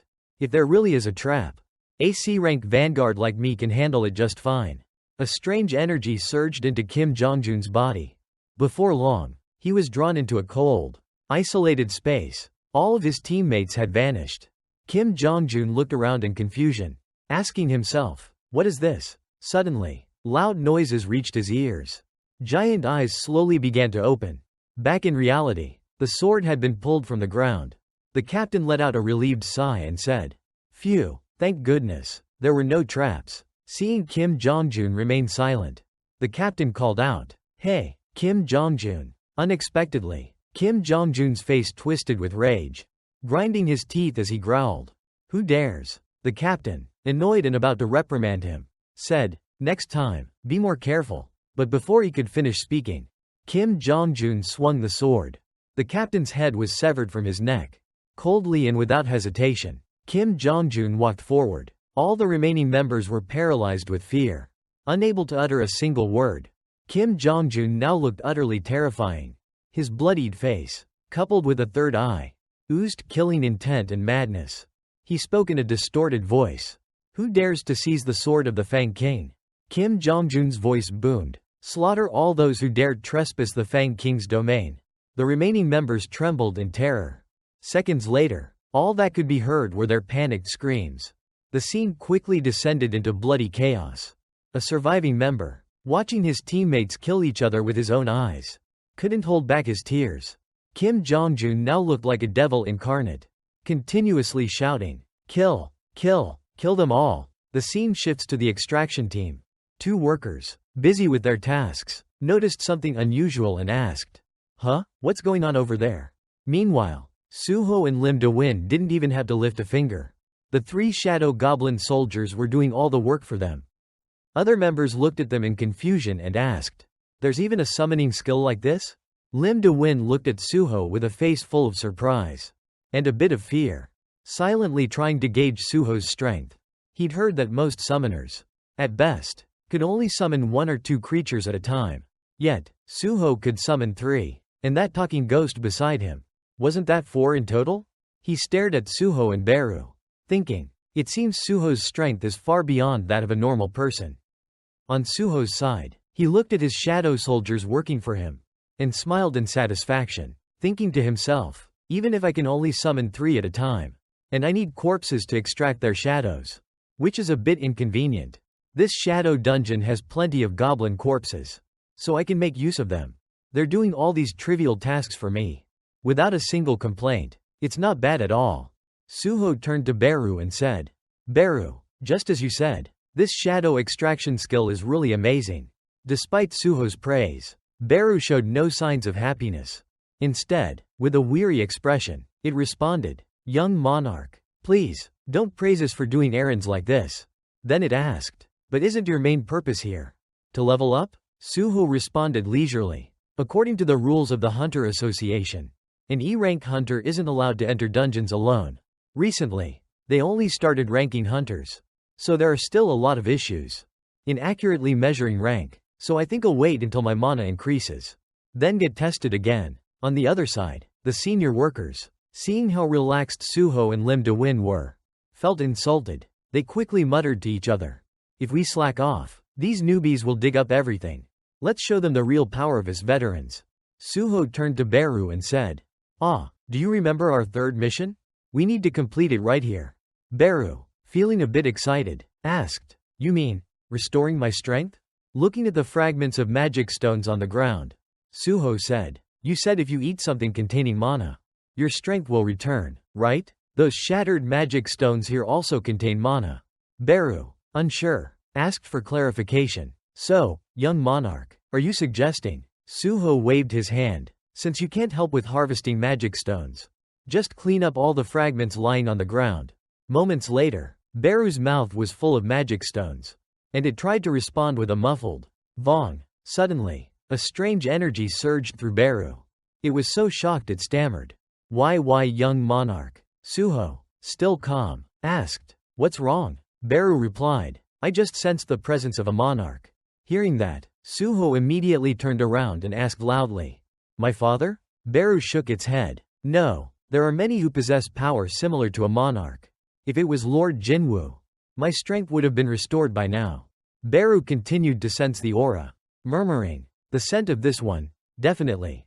Just then, a terrifying growl echoed from deep within the tunnel. One of the senior workers asked nervously, what the hell was that sound? Another replied with concern, that tunnel, it's him.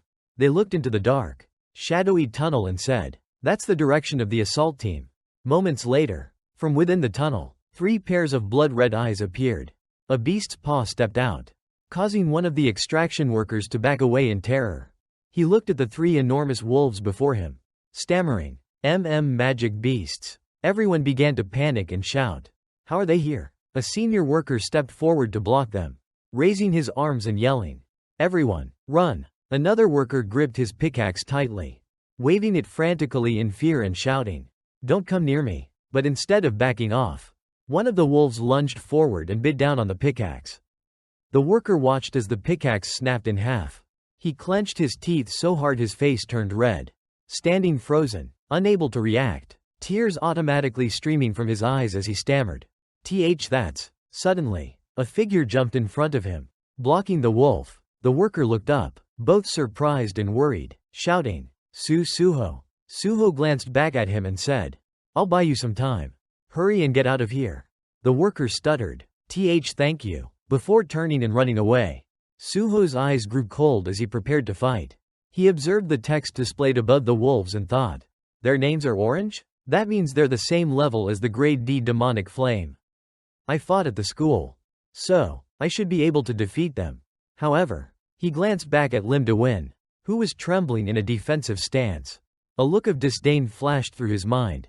If I was alone, I could handle this. But him, although Lim De-win was clearly terrified, he still bravely said, you should run outside too. You're helping everyone evacuate, so I can't just leave you behind. Suho responded politely, all right then, if something dangerous happens, please help me, okay? But internally, he was already summoning the shadow goblins, giving them mental commands. Goblins, you stay here and protect him. He then whispered in his mind. Inventory. Seconds later, the system screen appeared, displaying a list of all his stored weapons. Suho began to choose. He drew out a sword and thought to himself, the weapons from the goblins I stored earlier. They'll be more useful than a pickaxe. Meanwhile, Lim De-win watched Suho materialize a weapon, his eyes wide with shock as he exclaimed, he can even summon weapons? What kind of summoning skill is this? Suho lightly pressed his foot against the ground to gather momentum, then launched himself towards the steel fang wolves to engage in battle. One of the wolves opened its mouth wide, bearing sharp fangs as it attacked. Suho swung his sword with great force, slicing through it, blood splattering everywhere. The system immediately displayed a notification. You have defeated a steel fang wolf. In the distance, Lim De-win, Beru, and the 3 shadow goblins observed the fight. Beru cheered with excitement. Suho then activated his skill. Chanting the command, "Arise!" he swung his hand towards the corpse of the steel fang wolf he had just slain. Those watching from behind were stunned, their mouths hanging open in disbelief. Now, Suho and the newly summoned shadow wolf fought side by side, each taking on a wolf of their own. Seeing this scene, Beru felt somewhat reassured and thought to himself, "Oh, young monarch, you've started to get used to using the power of shadows to fight." At that moment, Suho glanced at the shadow wolf attacking its former comrades. He thought to himself, extracting and summoning without consuming mana. If I can increase the number of extractions by raising my mana, maybe I can create an entire army. He then came up with an idea. His sword moved with lightning speed. Suho said, "In that case, let's try summoning even more." With that, he thrust his sword straight through the head of a steel fang wolf. The system continued to display notifications. "You have defeated a steel fang wolf." Suho chanted the command, "Arise!" Immediately, one of the shadow goblins disappeared, and a new shadow slowly emerged. Both Lim De Win and the remaining shadow goblin were startled. The goblin glanced back and forth, and after realizing all its comrades had disappeared, it began to sulk sadly. The system displayed another message. "You have defeated a steel fang wolf." Hearing the notification, the last remaining goblin realized that its turn was approaching. Tears streamed down its face in despair. The system continued to display notifications. "You have leveled up." Suho extended his hand towards the corpse of the steel fang wolf and began to summon it once again, chanting, "Arise!" At that moment, a confused voice sounded from behind him. "Suho! Suho!" Suho realized something and looked up. Lim De Win couldn't believe what he was seeing. An E-rank hunter, supposedly at the same level as him, was able to defeat a pack of wolves. He shouted, "Your physical ability can't possibly be E-rank. And you even have a skill that can control monster corpses." Suho scratched his face, thinking, "I might have gotten too absorbed in all this. Now how am I supposed to explain it?" Finally, he responded vaguely, "Well, yeah, I'm really E-rank." Lim De Win looked at him, immediately sensing that Suho was not being honest. He started to speculate to himself. Could it be that he's purposely hiding his true rank for some reason? Just then, the system sounded with a new notification. Suho looked at the message, his expression suddenly turning to surprise. The system screen displayed two pieces of information. A new quest has appeared. Urgent quest. Eliminate the enemy. A hostile entity intends to kill you. Defeat it to ensure your own safety. Number of enemies, unknown. Enemies defeated so far, none.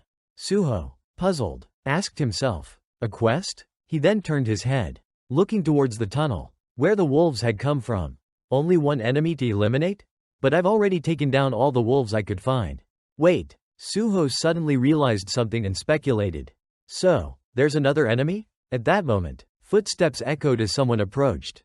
Lim De Win looked at the figure in confusion and asked, "Huh?" Suho remained calm, observing carefully. As the figure slowly stepped forward, its appearance became clearer. Lim De Win, recognizing the silhouette, shouted in disbelief. The man approaching them was from the assault team. He quickly ran forward and exclaimed, "We're saved. The monsters suddenly ambushed us. Things are really bad over there." Whatever was happening, Suho stayed behind, trying to stop him. "Wait!" Suho shouted. His eyes suddenly glowed with urgency as he yelled, "Danger!" Lim De Win, still confused, asked, "What?" Kim Jong-jun swung his weapon fiercely toward him. Fortunately, Suho managed to pull Lim De Win back just in time, causing the strike to only shatter Lim De Win's glasses. Suho grabbed him by the collar. Dodging several incoming attacks, he exclaimed in shock, "Wolf Legion?" Meanwhile, Lim De Win had already fainted. Kim Jong-jun roared, "Attack!" Suho, while carrying Lim De Win to a safe place, cursed, "Damn it, another hunter who's gone insane.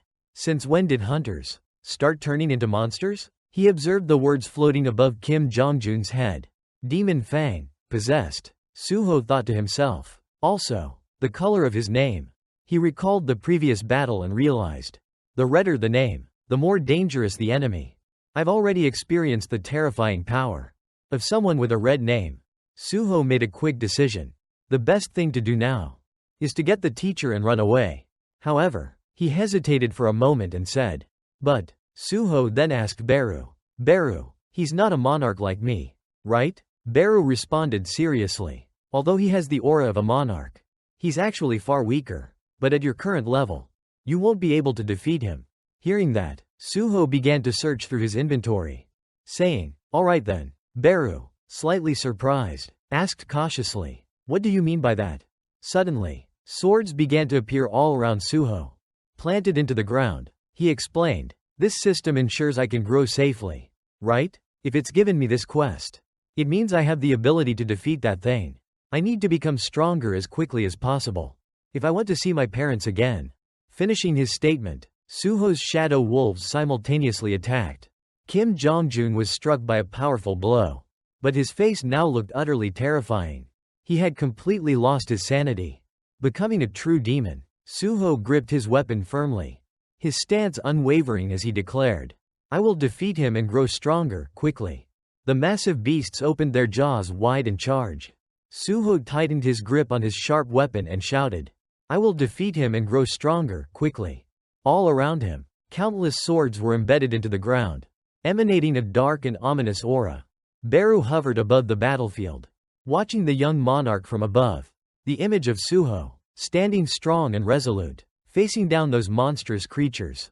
Up until now, Beru thought, he has overcome countless unimaginable trials. The young monarch will never back down. Beru hovered behind Suho. Even though the young monarch was still weak, deep within him, there was an aura of a true king.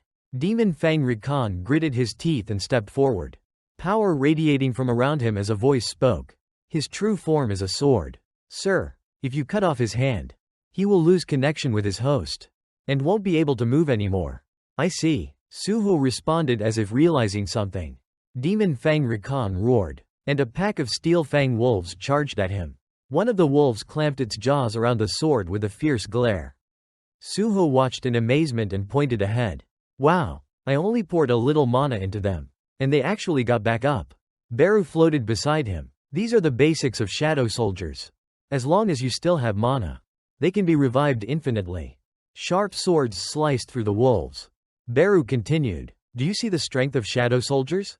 Demon Fang Rikan relentlessly attacked the wolves. Suho glanced at Beru with suspicion and asked, "The strength of the shadow soldiers? Huh?" Beru responded awkwardly, "Well, it's probably because your mana is still a bit weak." Young monarch. Demon Fang Rakan's eyes widened. "By what means?" The sword in his hand emitted crimson smoke. He swung the sword down and roared, "How can a lowly being like you wield the power of the shadow monarch?"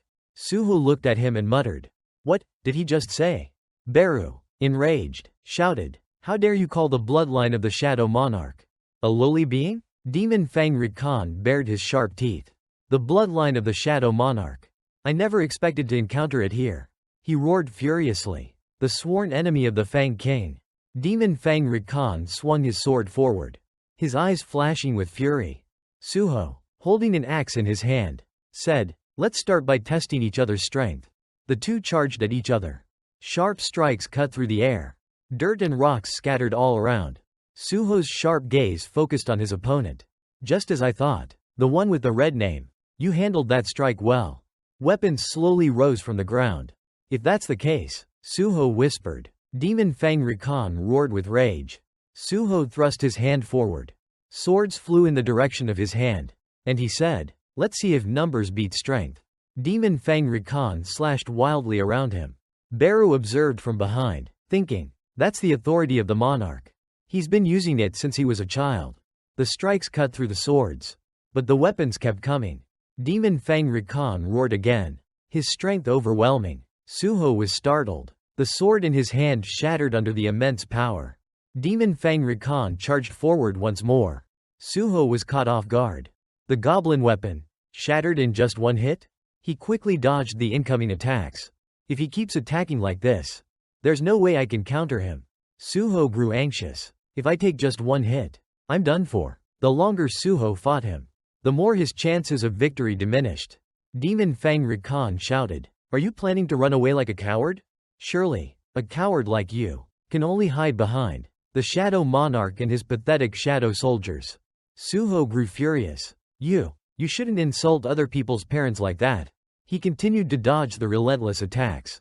Even though he was provoked, he didn't have enough confidence to approach Rakan closely. Damn it, if only I had more power. Suho called out to Beru. Beru, I'm wondering about something. If my seal was lifted, why hasn't my full power returned since I climbed the tower? Beru explained. Your power was sealed away when you were still a child. In other words, right now, you're only regaining the strength you had at that time. If your full power was released, you'd easily defeat those Itaram invaders. Beru continued. However, that place wasn't real, nor was it an illusion. It was simply a test. An evaluation to see whether you could fully utilize your own potential. Your physical strength would disappear, regardless of whether you completed the test or not. Beru raised a finger. In short, it was just a game. But your experience in the tower was not in vain. Remember, your fighting spirit and emotions. Demon Fang Rakan swung his sword towards Suho. Suho quickly backed away. I can still remember those emotions from inside the tower. I fought with nothing but my bare hands. If only I still had those gauntlets from before. Suho worriedly recalled what Beru had said. These are the basics of shadow soldiers. As long as you still have mana, they can be revived infinitely. Beru flew over and thought. Come to think of it, Beru can change his form at will. If that's the case, a steel fang wolf appeared. Arise. Demon Fang Rakan continued to swing his sword forward. It's that same trick again. Don't you see that technique is useless against me? The wolves charged forward. Rakan roared. Let me send you off to the afterlife. The steel fang wolf's eyes turned fierce, and its entire body began to change. Suho waved his hand. Demon Fang Rakan slammed his sword down, laughing in satisfaction. But suddenly, something puzzled him. The sword had been stopped. Suho smirked. A steel fang wolf. Indeed, its name isn't just for show. Shadow Steel Fang Wolf. Level 1 transformed into steel gauntlets. The system displayed a notification. Skill. Shadow Extraction has leveled up. New skill acquired. Shadow Extraction Level 2 Transformation. Power of the Shadows. No mana required. You can freely alter the form of your shadow soldiers. Suho said confidently. With this, I can fight you head on. The two charged at each other again, clashing their weapons with full force. Beru hovered above, trembling with astonishment. Oh my god, he's using shadow soldiers as weapons. The Shadow Monarch. You have surpassed countless levels, to the point where you can freely command shadows. But as for the young monarch, he has only just begun to learn the powers of shadow. His strength is comparable to that of a newly hatched ant. Yet, without anyone's guidance, he has managed to upgrade the power of shadows by himself. Suho attacked with fierce determination. His fighting spirit radiated from the very beginning of the battle. He possessed the authority of the monarch. Demon Fang Rakan was struck. His sword knocked out of his hand, and even the power of the shadows used against him. Rakan was startled by Suho's overwhelming strength. Oh, my monarch, Beru murmured in awe. Suho's eyes turned cold and sharp. Demon Fang Rakan was blasted backward by the attack, resulting in a massive explosion with dust and debris scattering everywhere. Rakan roared, his broken fragments floating in the air. The axe lying on the ground rose up. Suho grasped the axe and charged toward Demon Fang Rakan, slashing directly at him. His eyes were sharp and focused. A true genius in battle. Suho spoke coldly. I was concerned because your name was red. But I was never worried about being unable to defeat you. Beru, standing nearby, said, I never doubted you would win. Young monarch, Suho replied. Stop with the blatant lies. Beru, looking down at his transformed arm. Suho was pleased. Still, I've learned a new way to fight. Quite a worthwhile harvest. He raised his arm as the system displayed a notification. Mission complete. Claim your reward. Your reward is ready to be collected. The system continued to display messages. Reward. Stone Rune, Tempest Strike. You have learned the skill, Tempest Strike. Tempest Strike, Level 1. Active skill, requires 50 mana.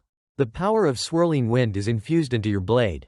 You can attack multiple enemies at once. Suho stood firmly on the ground and said excitedly. That's the skill I wanted most. I instinctively know how to use it. He glanced behind him. The trial period is over. The transformed arm gradually faded, returning to its original state. Suho looked down at the ground and muttered. Alright, I need a weapon. The sword on the ground seemed to be stewing in humiliation. How? I can't believe it. I lost to the descendant of the Shadow Monarch. A dark energy enveloped the blade. But even then, the ordeal was not yet over. Human greed is limitless. Suho crouched down and touched the sword. The moment you choose me, I will consume your entire being. The sword was slowly lifted from the ground. You have obtained the item. Rakan's fang. Suho raised the sword high into the air with strength and confidence. This is definitely better than the goblin's weapons. The soul within the sword was shocked. Someone with the bloodline of the Fang King like me. And I couldn't possess his body? Suho smiled. Time to test my skills. The system continued to display messages. Blessing received. Blessing of the Grand Sorcerer Kandiaru.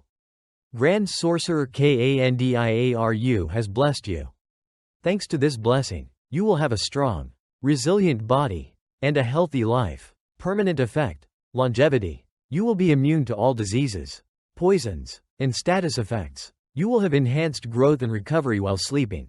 Suho gripped the sword firmly, pointed it backward, then raised it high with a determined and cold gaze. He pushed off the ground, causing the surrounding earth to shatter. You have used the skill, Tempest Strike. The ground cracked and split apart. Suho looked around proudly. Using so much mana in just one strike is a huge problem. But I love the destructive power it creates.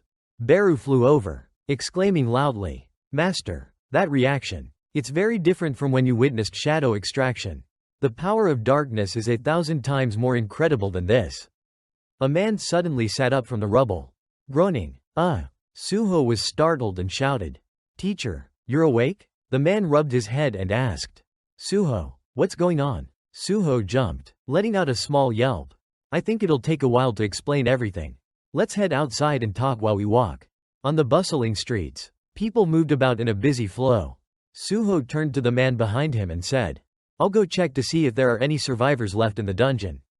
The man nodded in agreement. Got it. Suho stepped forward, standing in front of a glowing vortex. He's just an E rank, and awakened with summoning abilities. The man thought to himself, that's a minor detail, but how could Suho be so strong? He looked at the men talking in front of him. Well, it doesn't matter anymore. The important thing is that Suho saved everyone. Their voices grew louder. Don't worry, he's fine. I can't believe something like that happened. Suddenly, the howls of wolves echoed through the air, charging toward Suho. The system notifications appeared continuously. You have defeated a Steel Fang Wolf. You have defeated a Steel Fang Wolf. You have leveled up. Suho scratched his head and muttered.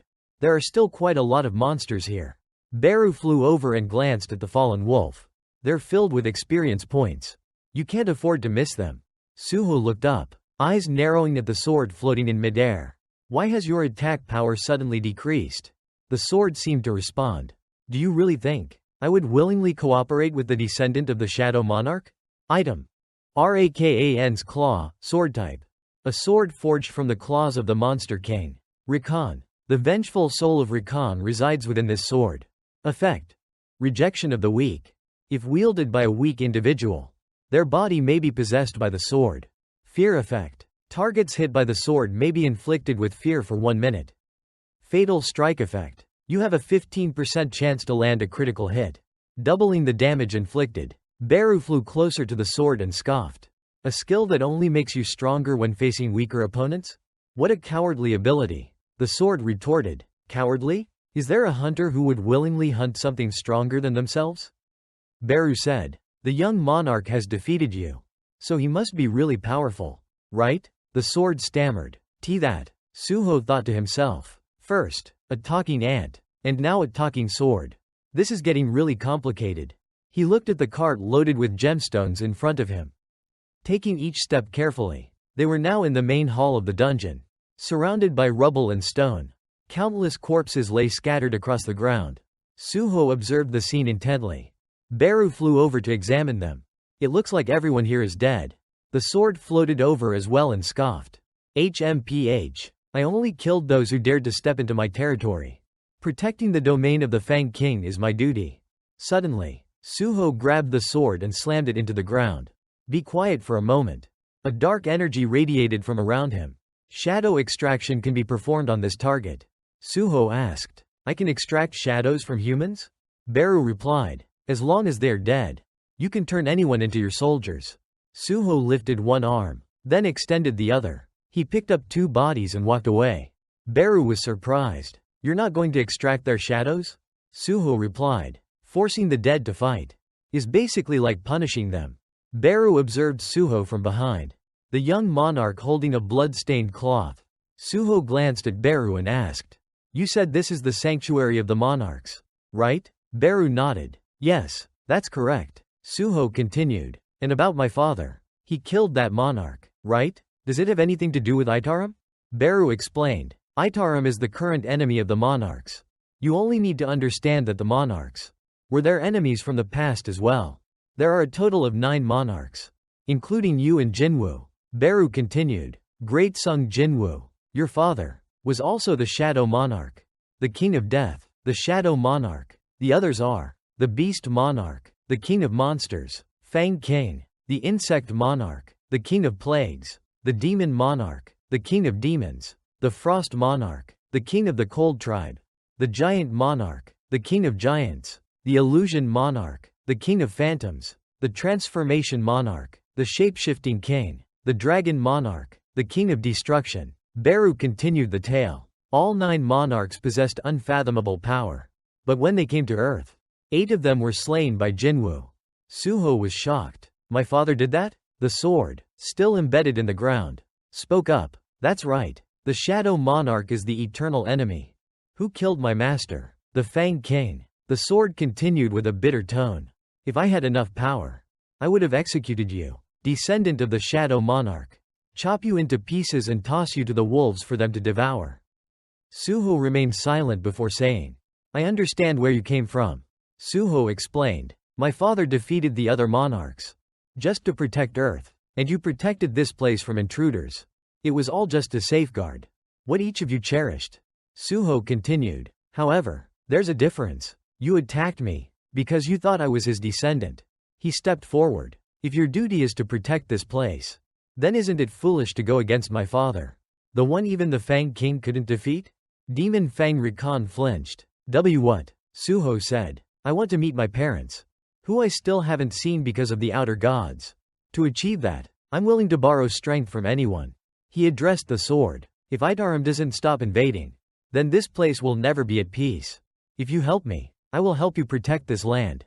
Suho fell silent. Demon Fang Rakan pondered. He wants me to join forces with the descendant of the Shadow Monarch? Suho grabbed the sword hilt and said, What did you say? He knelt down and solemnly declared, The shadows and the Fang King will stand on the same side. Under the clear blue sky, people moved busily along the crowded streets. A man sat beside a woman, smiling as he took notes. Can you share the details of yesterday's incident? The assault team in the D-rank dungeon was wiped out. Where was it? The man sitting across from him raised a hot cup of coffee to his mouth and laughed. Sir Lim De Win, the sole survivor of yesterday's incident. I'll tell you everything, he thought. If people know about what Suho did, they'll treat him better, even if he's just an E-rank hunter.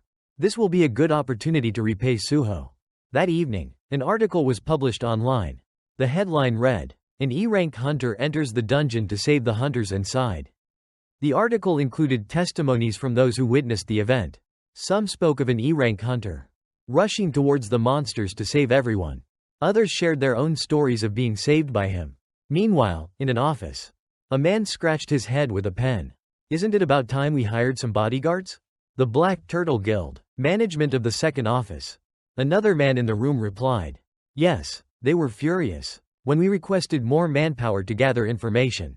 I think we should consider hiring more E-rank hunters. Lee Young-ho, the head of the second office, was reading the news and said, I'll send a candidate your way. What do you think about him? The man read the information he had received, pondering aloud. He's an E-rank hunter who fought in a D-rank team, evacuated the excavation team, and safely brought the injured team members out of the dungeon? After a moment, he exclaimed, An E-rank hunter accomplished all of that? Lee Young-ho chuckled. If a big guild like ours recruits him, don't you think it'll cause quite a stir? He glanced at the information about Suho on the desk. A hero emerging from the E-ranks. He continued, I'll try to contact him right away. Lee Young-ho placed his phone down, stood up, and confidently asked his subordinate, "Have you received a response from Hunter Sung Suho yet? A rookie E rank like him, receiving an invitation from the Black Turtle Guild. He must be thrilled." The staff member looked at the computer screen awkwardly and replied, "Well, he declined the offer, sir." Lee Young-ho was instantly furious, shouting, "What did you just say?" He couldn't believe his ears. Agitated and nearly shrieking, he asked repeatedly, "Rejected us? The Black Turtle Guild? An E-rank rookie hunter? Turned down a powerful guild like ours? How is that possible?" The staff member looked at his superior, struggling to find the right words. He continued, "Clearly, he doesn't want to join any guild." Upon hearing that, Lee Young-ho grew even more frustrated. His face twisted with rage as he shouted, "A mere hunter. And he doesn't want to join any group? Does he think he's an S rank or something?" The staff member, calmer and more optimistic, replied, "Well, I think he'll reach out to us soon enough. He'll realize how hard it is to be a hunter without the backing of a guild." Meanwhile, Suho kept receiving more and more invitations from various guilds. He looked at his phone screen and sighed. Seeing the pile of invitations made Suho feel extremely tired. "I've received so many offers from various guilds ever since I went into that dungeon." Beru, on the other hand, was quite cheerful and encouraging. "Many people are eager to have your talent, young monarch." Suho, while drying his hair, replied in confusion, "But they all just want to hire me as a bodyguard or a scout. Why are so many of them inviting me?" What Suho didn't know was that this was all thanks to his respected teacher. Suho collapsed onto the sofa and muttered, "Joining a guild would hinder the leveling system. I have no reason to join one." After making his intentions clear, he glanced at the sword lying beside him. "But anyway, shall we continue our conversation?" Rakan's fang. A few hours earlier, Suho had gripped the sword's hilt firmly and asked, "What do you think?" He spoke with conviction. The shadows and fangs are meant for each other. The sword seemed to be deep in thought. Internally agitated. What the hell is he saying? How can he say something so absurd with such certainty? But the sword couldn't deny one thing. Darkness could be an ally rather than an enemy. At that moment, it made a request in exchange for cooperation. Under one condition. "Take me to another sanctuary of the Fang King." Back to the present, Suho asked the sword, "You know where that place is?" Rakan's fang responded confidently, "I know the location of the Fang King's sanctuary. No matter how far it may be." It continued, "I can sense that the gate leading to it has vanished. What humanity calls a dungeon break has occurred." From these pieces of information, Suho calmly deduced, "So, the sanctuary must be a field dungeon." A field dungeon is when a dungeon break occurs at an unguarded gate, allowing monsters to seize the land, turning it into a wasteland. Before taking action, Suho didn't forget to send a message to his uncle. "Uncle, I'm heading out for a while. Don't worry if you don't see me around." He mumbled to himself, "I've sent the message to my uncle already." After that, he geared up, grabbed the sword, and shouted excitedly, "All right, let's head out." Sometime later, Suho arrived at the foot of a mountain. He stood before an iron gate, staring inside for a long time. With a pale face, he asked for confirmation. "Is this really the place?" Rakan's fang replied, "Yes." Suho looked at the copper sign, which read, "Guanik Mountain.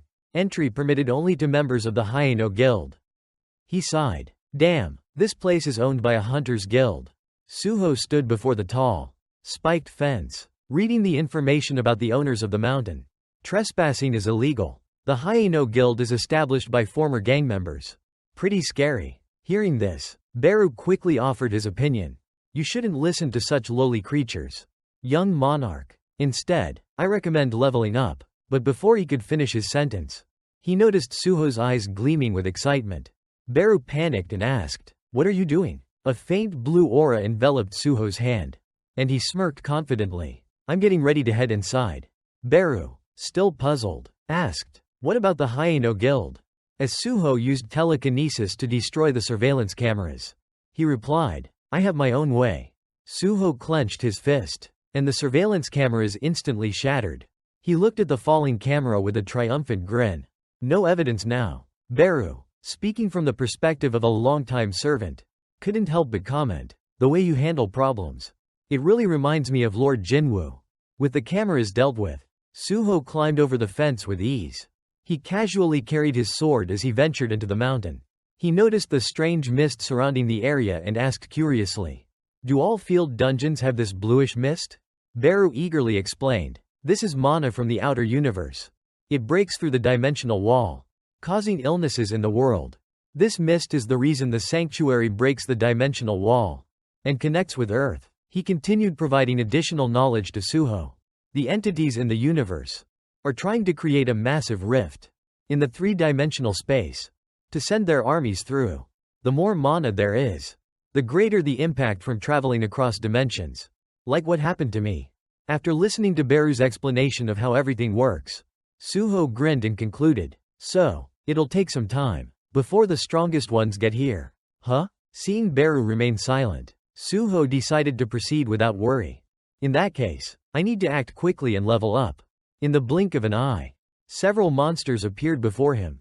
Some hung or perched on branches, resembling monkeys, but with grotesque and twisted forms. They were called Dagaklavierga. The ones on the ground, baring their fangs and growling, looked somewhat like black panthers. They were called Bezor Clawed Briga. Rakan's fang willingly emerged from its sheath and spoke. "It's time to show our strength." Seeing how enthusiastic it was, Suho smiled and said, "You're quite reliable, aren't you?" Suho, however, said, "But I won't use you as my main weapon." Rakan's fang was shocked. "What?" Suho cracked his knuckles, preparing himself before rushing forward with his fists. "I've already come up with a fighting method." Suho began by throwing an uppercut at the Bezor Clawed Briga. "I'll use close combat techniques according to the guides as the base of my attacks." Then, he curled his fingers to activate the skill hand of the ruler. On one side, he controlled Rakan's fang to slash an enemy from a distance. At the same time, he delivered a powerful kick to another nearby enemy.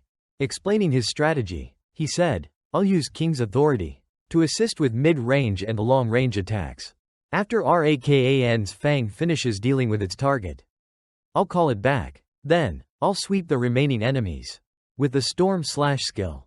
The unfortunate monsters, of course, couldn't resist. "I'll use various weapons, so the enemy won't be able to predict my attacks." After finishing off a group of monsters, Suho activated 2 streams of energy, one black and one faint blue, on both of his arms. He now wore a pair of dark blue gloves that looked incredibly cool. He struck a pose and concluded, "That's the end of the presentation."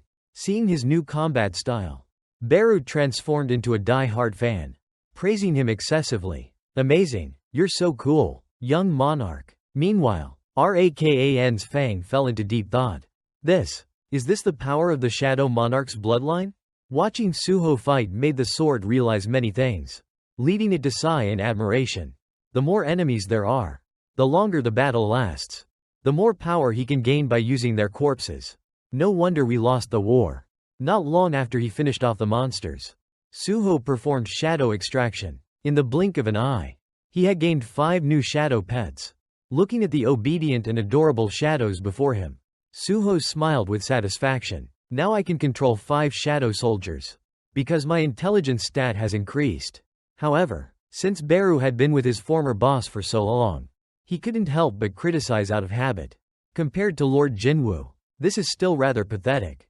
Infuriated, Suho smacked him without mercy. "Shut up." After the one-sided scolding, the group continued deeper into the forest, until Rakan's fang came to a halt. The sword announced, "We're here." It explained that this was once the location of the gate leading to the sanctuary. From Suho's vantage point, he could see what appeared to be a warehouse, or perhaps some kind of secret base. He patiently observed, and saw several guards standing by a campfire. He let out a small sigh. "Damn, even this late at night, there are still people around." Beru marveled. "They sure are hardworking." Suho kept watching, realizing something didn't feel right. But why are they here so late? Wouldn't hunting monsters during the day be more efficient? Luckily, as he was questioning himself, a convoy of vehicles appeared. The people at the base opened the gates and cleared the way for the vehicles to drive through. Moments later, an armored truck, reinforced to the wheels, came to a stop inside the base. The scene below made Suho's expression suddenly darken. He looked furious. He saw several people, both men and women, being forced out of the truck. They were all blindfolded and bound. Unable to speak from anger, Suho noted that even a young woman, unluckily caught in the situation, was being harassed by one of the guards. Suho quietly asked Beru, "What I'm seeing, is this a kidnapping?" Beru, also frowning at the scene, unconsciously replied, "It seems that way," understanding all too well the temperament of his boss's family. Beru hastily tried to dissuade the young monarch. "We have already trespassed into this place, so it's best not to interfere. If they find out you violated their hunting rights." But it was already too late. Beru looked back to where Suho had been standing, only to find a thin wisp of smoke left behind. Startled, Beru glanced toward the base and muttered in disbelief, "He's already gone." Suho, raised by two men who valued justice, was not the type to stand by and do nothing. His father was a police officer specializing in violent crime, and his grandfather was a legendary firefighter. Sung Suho, 21 years old, was raised under the guidance of these two men. At this moment, the girl who was being harassed by a corrupt hunter was sobbing in fear as he stroked her cheek. The hunter suddenly sensed an intimidating presence. He snapped his head around, only to see Suho's foot descending straight toward his face. Suho's habit of acting before thinking, driven by his ingrained sense of justice, had become second nature. He struck down like a god of retribution, his shoe slamming into the hunter's face with enough force to nearly cave in his skull. Seeing this scene, all of Suho's summoned pets felt nervous about their future. Beru could only sigh, feeling utterly powerless. The other hunters, seeing their comrade taken down so quickly, were stunned and on high alert. Suho's foot landed back on the ground as swiftly as a lightning bolt, leaving the thug hunter sprawled unconscious. After taking down one of them, Suho's eyes swept over the rest of the group. The other hunters, finally processing what had happened, began to react. A bald man roared in fury, "Who the hell are you?" Meanwhile, another hunter helped a man with a ponytail to his feet. At that moment, Suho's rationality finally kicked in. He panicked internally. "Damn it, I acted before thinking again." Suho now felt a headache coming on. Infiltrating another guild's territory was illegal. What do I do now? Suddenly, an idea popped into his mind. Suho grabbed one of his shadow soldiers and molded it into a mask to cover his face. With his identity hidden, Suho regained his composure and began his righteous interrogation. "Considering you have kidnapped and endangered innocent people, what the hell is the Hyeno Guild doing here?" The kidnappers, hearing Suho's accusations, refused to back down. One of them raised his voice and questioned Suho in return. "That's what we should be asking you. You're the one who trespassed into our territory. And you even attacked us. Are you looking to die?" After spewing all his excuses, the bald man yelled, "Kill him." As soon as the command was given, the hunters charged at Suho without hesitation, the vanguard thrusting their spears furiously. Suho calmly dodged their attacks with minimal effort, all while evaluating their overall strength. "I've already assessed their abilities. The average rank of these Hyeno Guild members is mostly D rank. I should tone down my power to avoid overdoing it." Suho finalized his plan of action. He swung a powerful hook, sending the unfortunate thug flying backward as if hit by a bullet. The man crashed into another goon, both of them slamming into the wall with a loud thud. The remaining hunters, who had witnessed the power of Suho's punch, froze in fear. But before they could react, Suho leapt into the air, his legs spreading apart as he delivered crushing kicks to the faces of two more enemies. Beru watched this scene with overwhelming emotion. "Your Majesty," Beru whispered, his voice filled with admiration. He had served Suho since he was a mere infant. And now, seeing how powerful he had become, Beru couldn't help but feel proud. "Your strength has grown to a level where ordinary humans, even those who call themselves awakened hunters, can no longer compare to you." Beru was deeply moved. Meanwhile, Suho scratched his cheek, mumbling to himself, "These guys are way too weak. That was too easy." The system immediately updated his status window. The display read, Sung Suho. Level 16. Class None. Title None. HP 2.350. Mana 235.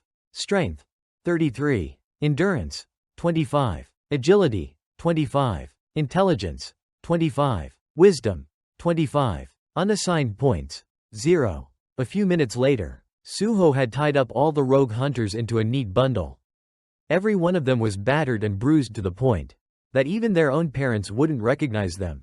While brushing the dust off his hands, he heard Beru's approving remark. "You handled them quite efficiently, Your Majesty." Finally, the captives Suho had rescued gathered the courage to approach him. A young woman, speaking on their behalf, said, "Thank you for saving us. Are you a member of the Hunter Association?" Suho flinched, then answered awkwardly, Just think of it that way." He told them, "I'll handle things here, so go somewhere safe." The civilians, still trembling from the shock of their kidnapping, managed to muster enough strength to drive away from that nightmarish place. As Suho watched the vehicle disappear into the distance, he couldn't help but wonder, why was the Hyena Guild kidnapping people in the first place? But before he could think further, the voice of Rakan's Fang cut through his thoughts. "I can feel it." Suho frowned, puzzled. "What are you talking about?" Rakan's Fang looked toward a certain building and said sternly, "The reason I told you to come here. It's over there." Following the sword's instructions, Suho lifted a rolling door and looked inside the darkened room. The sight within made him tense up. There were several large iron cages in the room. Around the space, various items were scattered about, such as syringes, vials, and signs of previous activity inside the cages. Suho wasn't entirely sure, but he could guess that people had been imprisoned here. Just then, Beru's antennae twitched, his expression tightening. He muttered to himself, "That energy, it feels familiar. Could it be?" They looked closer into one of the cages. Within, a living creature was still chained up. Suho examined it and felt even more confused. They even locked up a dog? What the hell is the Hyena Guild trying to do? Just as he was questioning the situation, Rakan's Fang's cold voice echoed again. "That's no dog. It's a wolf pup." If you listened carefully, you could hear that voice tremble a bit. A descendant of the beast monarch, the Na King. Suho was startled and exclaimed, "What?" Rakan's Fang, seeing the scene, fell into reminiscence and said, "After being defeated by the Shadow Monarch in battle, the Na King sent a guardian to escort his remaining descendants to the sanctuary. He believed that someday, a new Na King could emerge as long as his bloodline continued to exist." Then, slowly, it added, "To be honest, I didn't even hope for the birth of another Na King." Suho destroyed the cage and freed the wolf cub. He gently cradled the pup in his arms while listening to Rakan's Fang's story. "I only wished that the descendants of the Na King would survive." Beru flew over to inspect the wolf cub in Suho's arms. He provided his assessment. "I can confirm that I sense the faint energy of the Na King. But its life force is incredibly weak right now. If left alone, it will likely die." Beru asked a pressing question. "Your Majesty, what will you do?" Seeing the pitiful state of the little wolf, Suho felt a pang of sympathy. But before he could respond, a different voice suddenly interrupted. "What's this?" It was a voice full of arrogance. "I cleared out all the small fry outside, thinking at least a few intruders would get through. But it's just one person?" Immediately, the shadow mask enveloped half of Suho's face. Suho grew tense, thinking, "Damn it, there's still one left?" When he saw the owner of the voice, he couldn't help but be surprised. A monster? The owner of the voice was a towering creature, with claws and a thick, fur-covered body. The creature didn't bother to hide its disdain and said, "The Hyena Guild truly is useless. They have so many people, yet they can't even handle one intruder? I suppose humans can't be trusted anymore." Just then, Rakan's Fang, seeing the creature, reacted with extreme excitement and shouted, "Broki, you're still alive?" Suho, puzzled, asked, "You know him?" Rakan's Fang replied, "A little." It continued, "He is the guardian assigned to protect the descendants of the Na King." The hellish-looking creature, upon hearing the sword's voice, recognized it and said, "It's really been a long time." Rakan's Fang, "So you're still alive?" Seeing Broki's nonchalant demeanor, Rakan's Fang grew furious and accused, "Have you forgotten your duty? You were supposed to protect the Na King's descendants." The sword couldn't contain its outrage and continued, "What did you do to let them end up like this?" Broki narrowed his eyes at the sword, his face showing clear annoyance. "What are you talking about?" In the blink of an eye, Broki lunged at Suho to question him. "Human, how dare you touch what belongs to me?" Broki snatched the little wolf away. Suho could barely follow Broki's speed and thought, "Too fast." Before Suho could even open his mouth, Broki moved again. One hand clutched the wolf cub tightly and swung it back behind his head, while the other hand struck toward Suho. By instinct, Suho raised both hands to block. But this time, the opponent's power was overwhelmingly superior. Suho had no way to defend himself. The force from that strike sent him crashing through the wall. And he couldn't stop until he smashed into several containers. Seeing his master taking such a brutal hit, Beru was incredibly anxious, flying towards him while shouting, "Your Majesty!" Suho crashed into a pile of containers before he could finally stop. Beru, utterly panicked, saw his master sitting there dazed and immediately asked, "Your Majesty, are you okay?" Suho looked at his hands and mumbled, "That was the most painful blow I've taken recently." Seeing Suho's state, Beru screamed in panic, "Your head is bleeding." Suho was too weak to maintain the shadow mask any longer. Rubbing his neck, he said, "My head's ringing like crazy. So please stop yelling." The system notification popped up.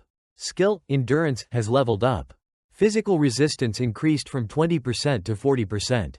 Seeing Suho was still okay, Beru finally started to report, "Your Majesty, when you arrived here, I could faintly sense the remnants of some kind of energy. I just realized what it was. It's Itarim. I can feel Itarim's energy from him." Hearing those key words, Suho immediately froze. His eyes widened, and he became serious. Inside the warehouse, Rakan's Fang, now agitated, roared in condemnation at Broki. "What do you think you just did to the descendant of the Na King?" Broki suddenly questioned the sword. "How do you think I maintained this power? Even after losing my sanctuary?" Without waiting for an answer, Broki answered his own question. "It's simply survival of the strongest. The fate of the weak is determined by the will of the strong. For the weak to stand against the strong is only natural." Broki looked at the wolf cub in his hand with a crazed expression. His wolfish snout opened wide as he spoke. "This little runt may be weak, but it's still a descendant of the Na King. You can see that. It's the most nutritious source around here." As he spoke, saliva dripped from his mouth uncontrollably. He seemed quite pleased with himself. "That's why I've been eating it." Broki recounted his actions with a tone of sick delight. The more Rakan's Fang listened, the more fiercely its aura blazed with rage. "I've been drinking its blood regularly. The bloodline of the Na King." The sword growled. Broki became even more excited and deranged as he continued, boasting about what he had done. "The last thing I'll do is kill all of you. What can a cripple like you possibly do on your own?" Broki was so engrossed in his own monologue of insults that he didn't notice another opponent quietly preparing to strike. "The reason Rakan died is because he was too weak." Broki continued, "I've survived this long. I've grown strong enough to become even stronger." Suho gently stretched his neck and rolled his wrists. His hand folded until only 2 fingers stood straight. Just when Broki was about to declare his dominance, his wrist was suddenly sliced cleanly. The wolf cub fell into Suho's hands. This little one is the rightful successor to the Na King's throne. A second later, Broki dropped his mocking demeanor. His face turned serious as he looked at his injured wrist. Beru managed to catch the little wolf cub just in time. With a contemptuous sneer, Beru scoffed, "Ridiculous." Suho summoned Rakan's Fang, which zigzagged through the air, dodging Broki's claws before landing in his hand. The sword seemed both confused and saddened. Suho gripped the sword firmly and spoke calmly. "It seems you're pretty angry at him. Huh? That's good for me. I have my own business to settle with him, too. You see." At this moment, Suho was also boiling with rage, his aura blazing like blue fire. He declared coldly, "This will be the first alliance between darkness and the Fang." At the same time, deep within his heart, he felt an intense excitement. Itarim. Finally, he had found a clue related to his father. Broki, who had been interrupted, also exploded with a furious red aura. He muttered with a deep voice, "What an annoyance! A mere insect like you dares." An insignia suddenly appeared in his eyes. And Broki growled, "I will kill you." The system promptly displayed a new mission notification. Emergency mission. Hunt down Hyena. Defeat Hyena Broki and ensure your own safety. Progress. Broki defeated. 0/1. Beru, holding the wolf cub, stood outside the battlefield, lamenting sorrowfully, "I can't do anything but watch." The wolf cub, regaining a bit of strength, trembled as it tried to open its eyes. The first thing it saw was Suho's imposing back. At that moment, the tension between the two sides was as tight as a stretched wire.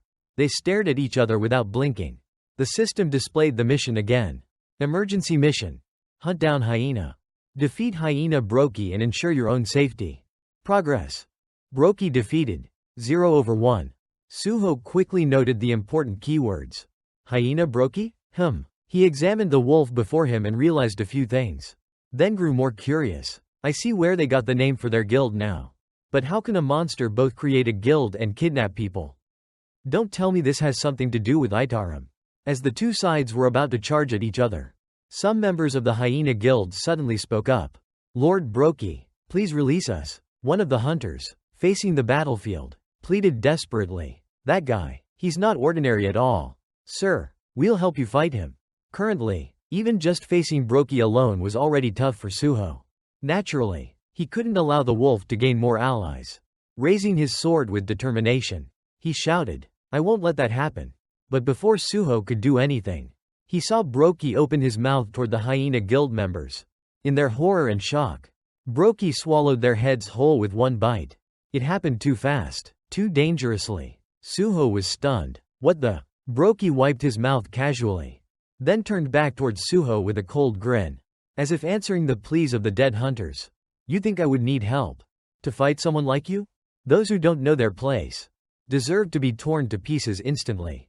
Suho had somehow closed the distance between them.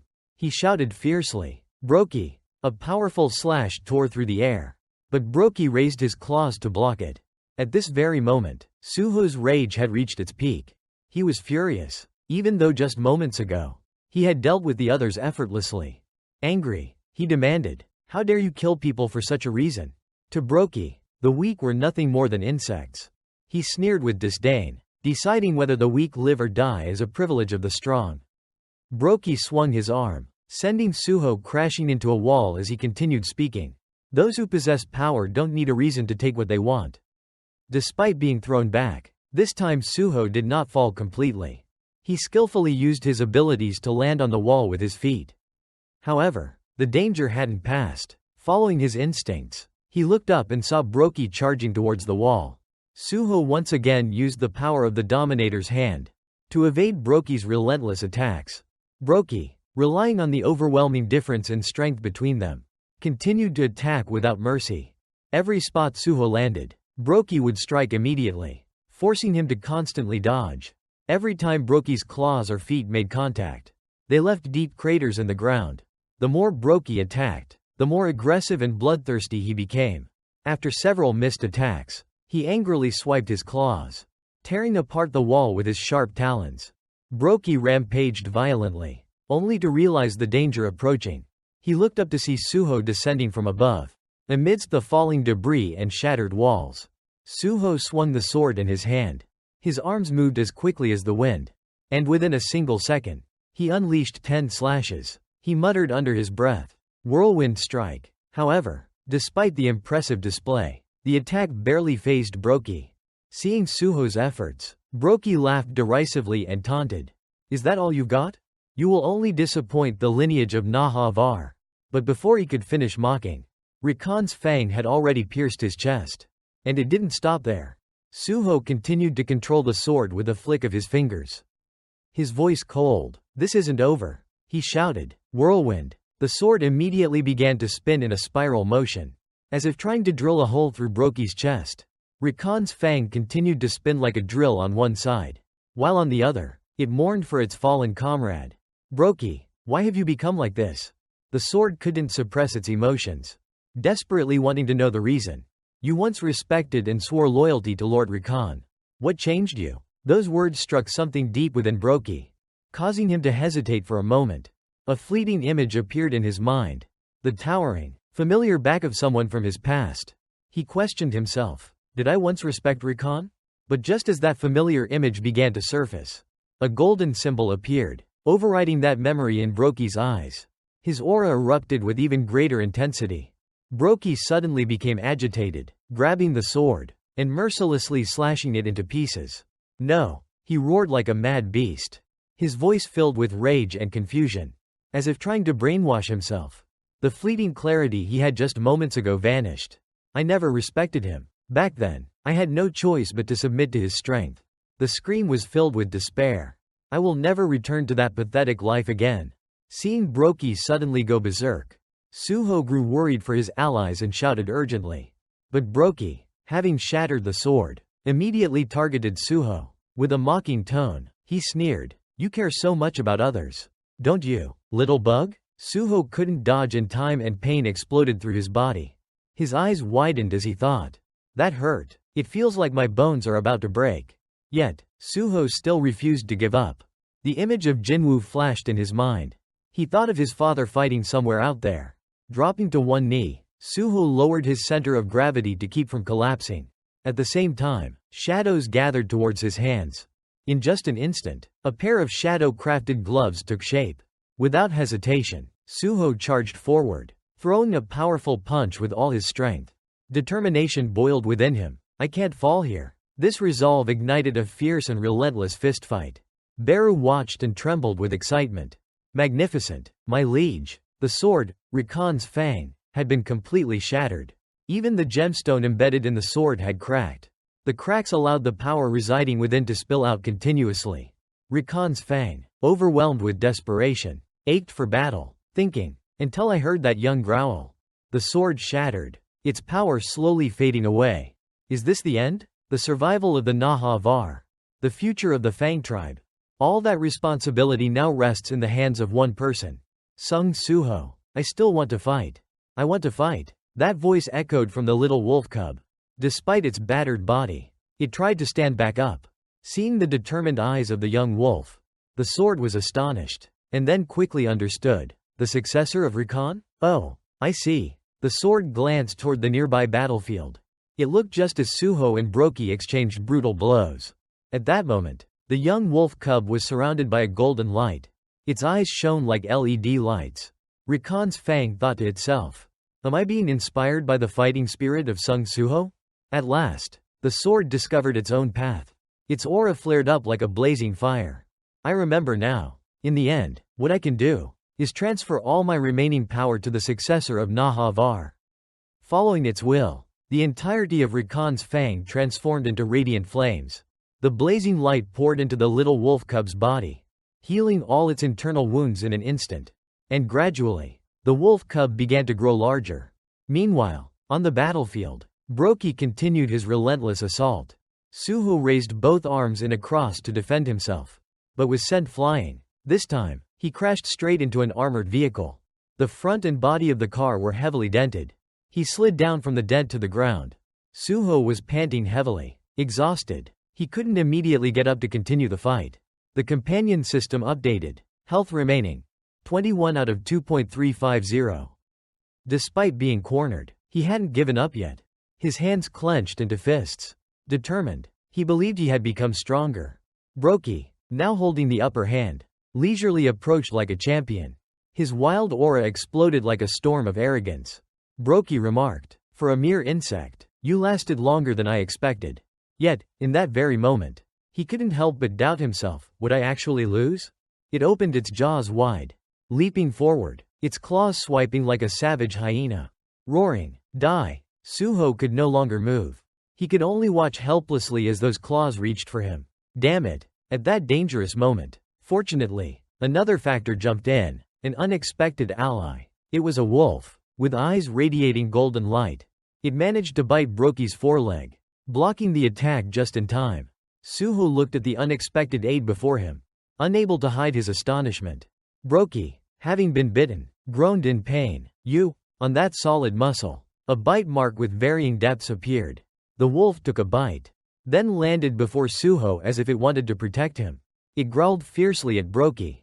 Its powerful aura not to be underestimated. At the right moment, the system displayed a prompt.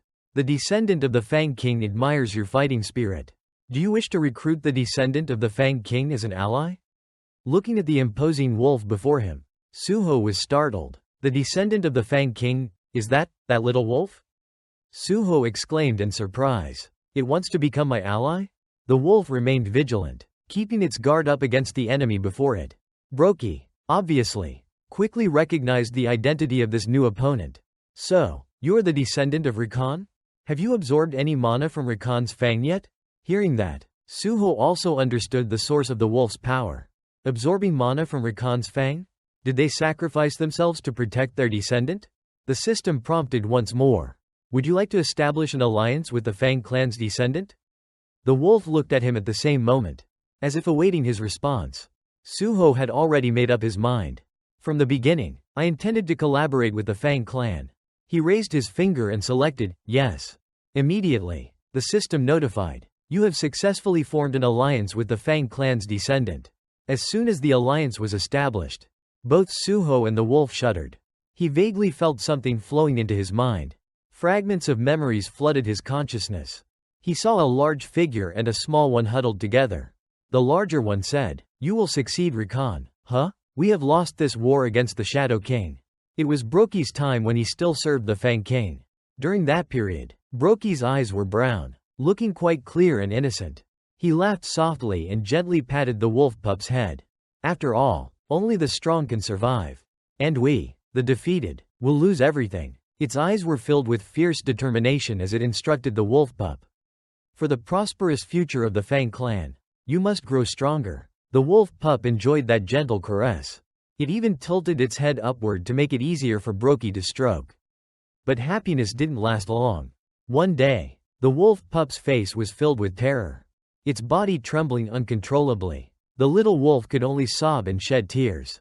Broki was kneeling before a group of strange people. Symbols hovering above their heads.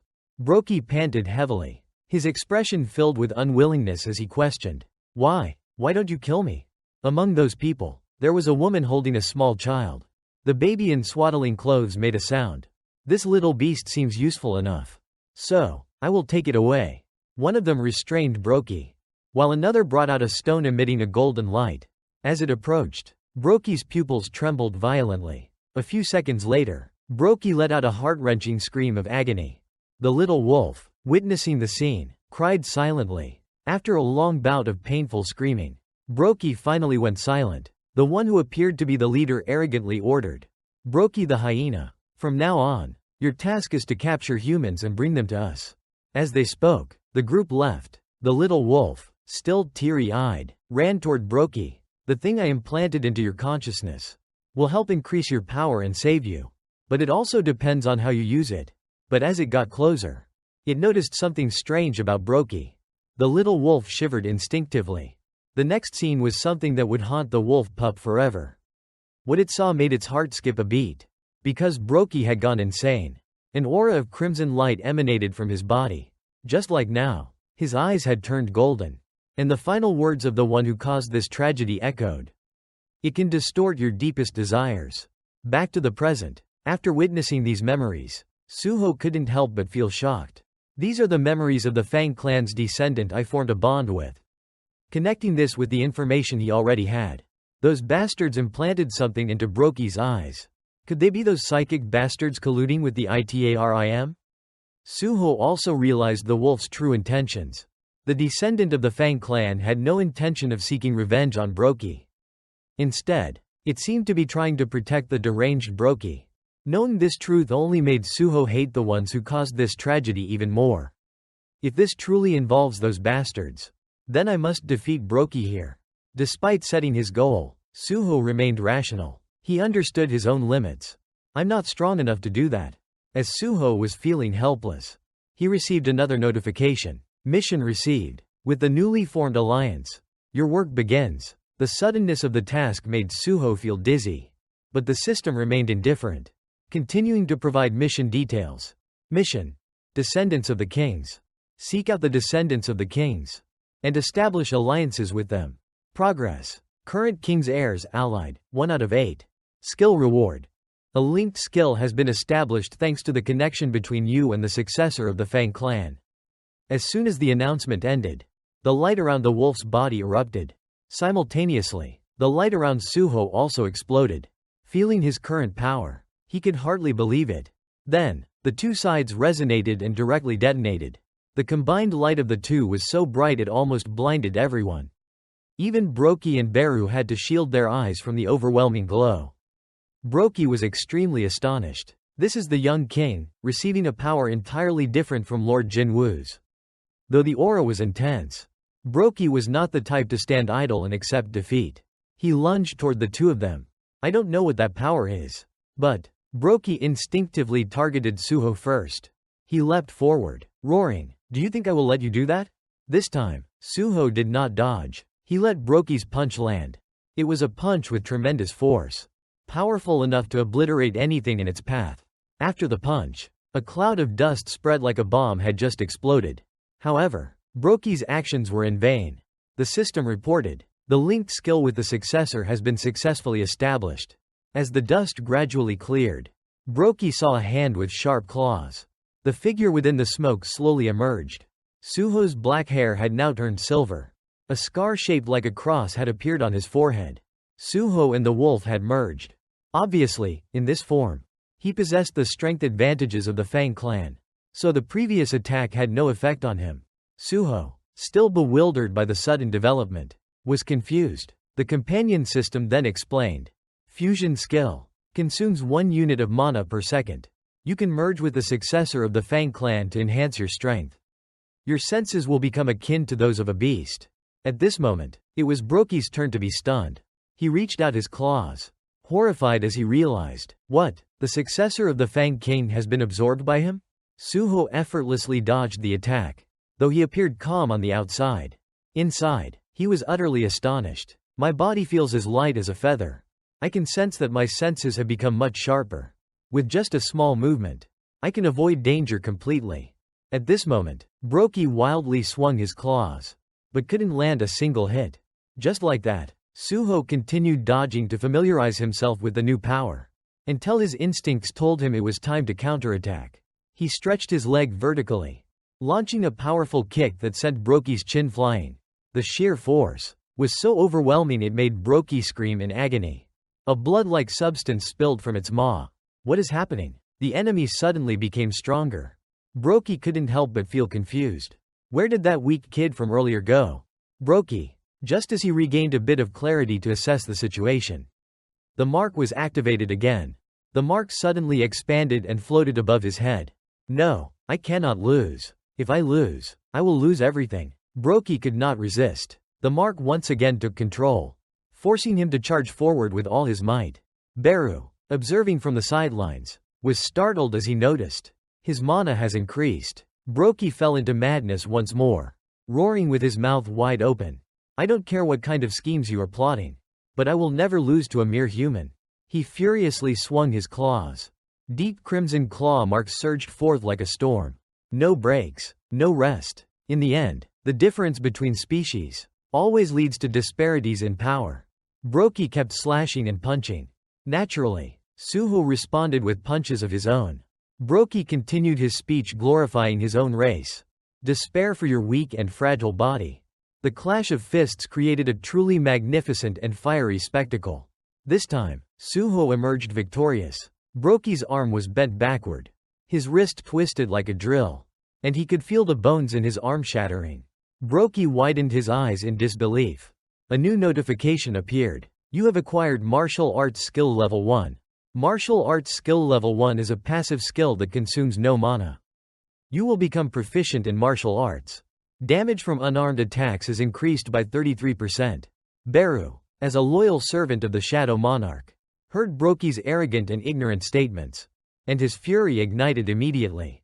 Who gave you the courage to speak of racial differences right before the young monarch?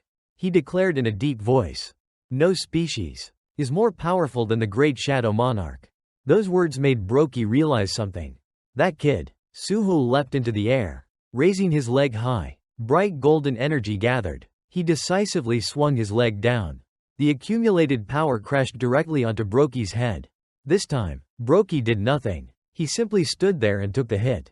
Deep within Mount Guanik, thunderous sounds echoed alongside swirling black smoke. After the strike ended, Suho released the fusion state. The silver hair gradually faded away, and soon, his jet black hair was restored. The Fang King's descendant emerged from his body, appearing like a spirit separating from Suho. Even now, Broki was still being controlled by the stone, continuously muttering obsessively, "Stronger, I must become stronger." The Fang King's descendant approached, licking Broki's wounds, as if trying to soothe the pain in Broki's mind. At that moment, the prism that had been clouding Broki's eyes finally shattered. He was fortunate to regain consciousness. In the final moments of his life, he exclaimed, "I remember now." Tears glistened in Broki's eyes. With his last breaths, he revealed, "The reason I wanted to become stronger. It was a desire from the depths of my soul.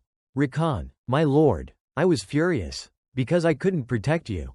After Broki passed away, the howl of the wolf sounded mournful, as if it were weeping in grief, or perhaps saying a final farewell.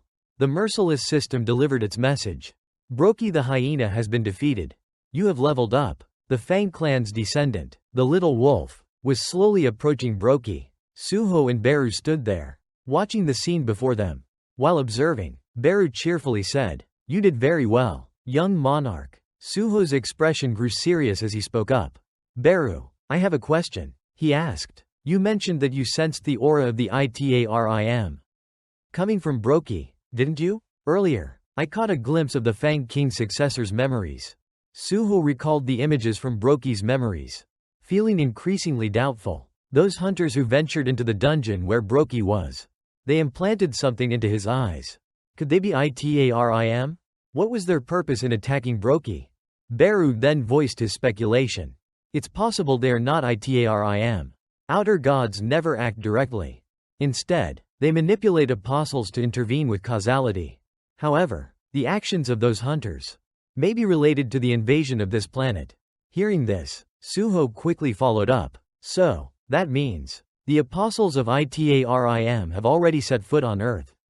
His expression darkened slightly as he continued. If only I could gather more information. It would be so much better. If I lose track of the Itarim again.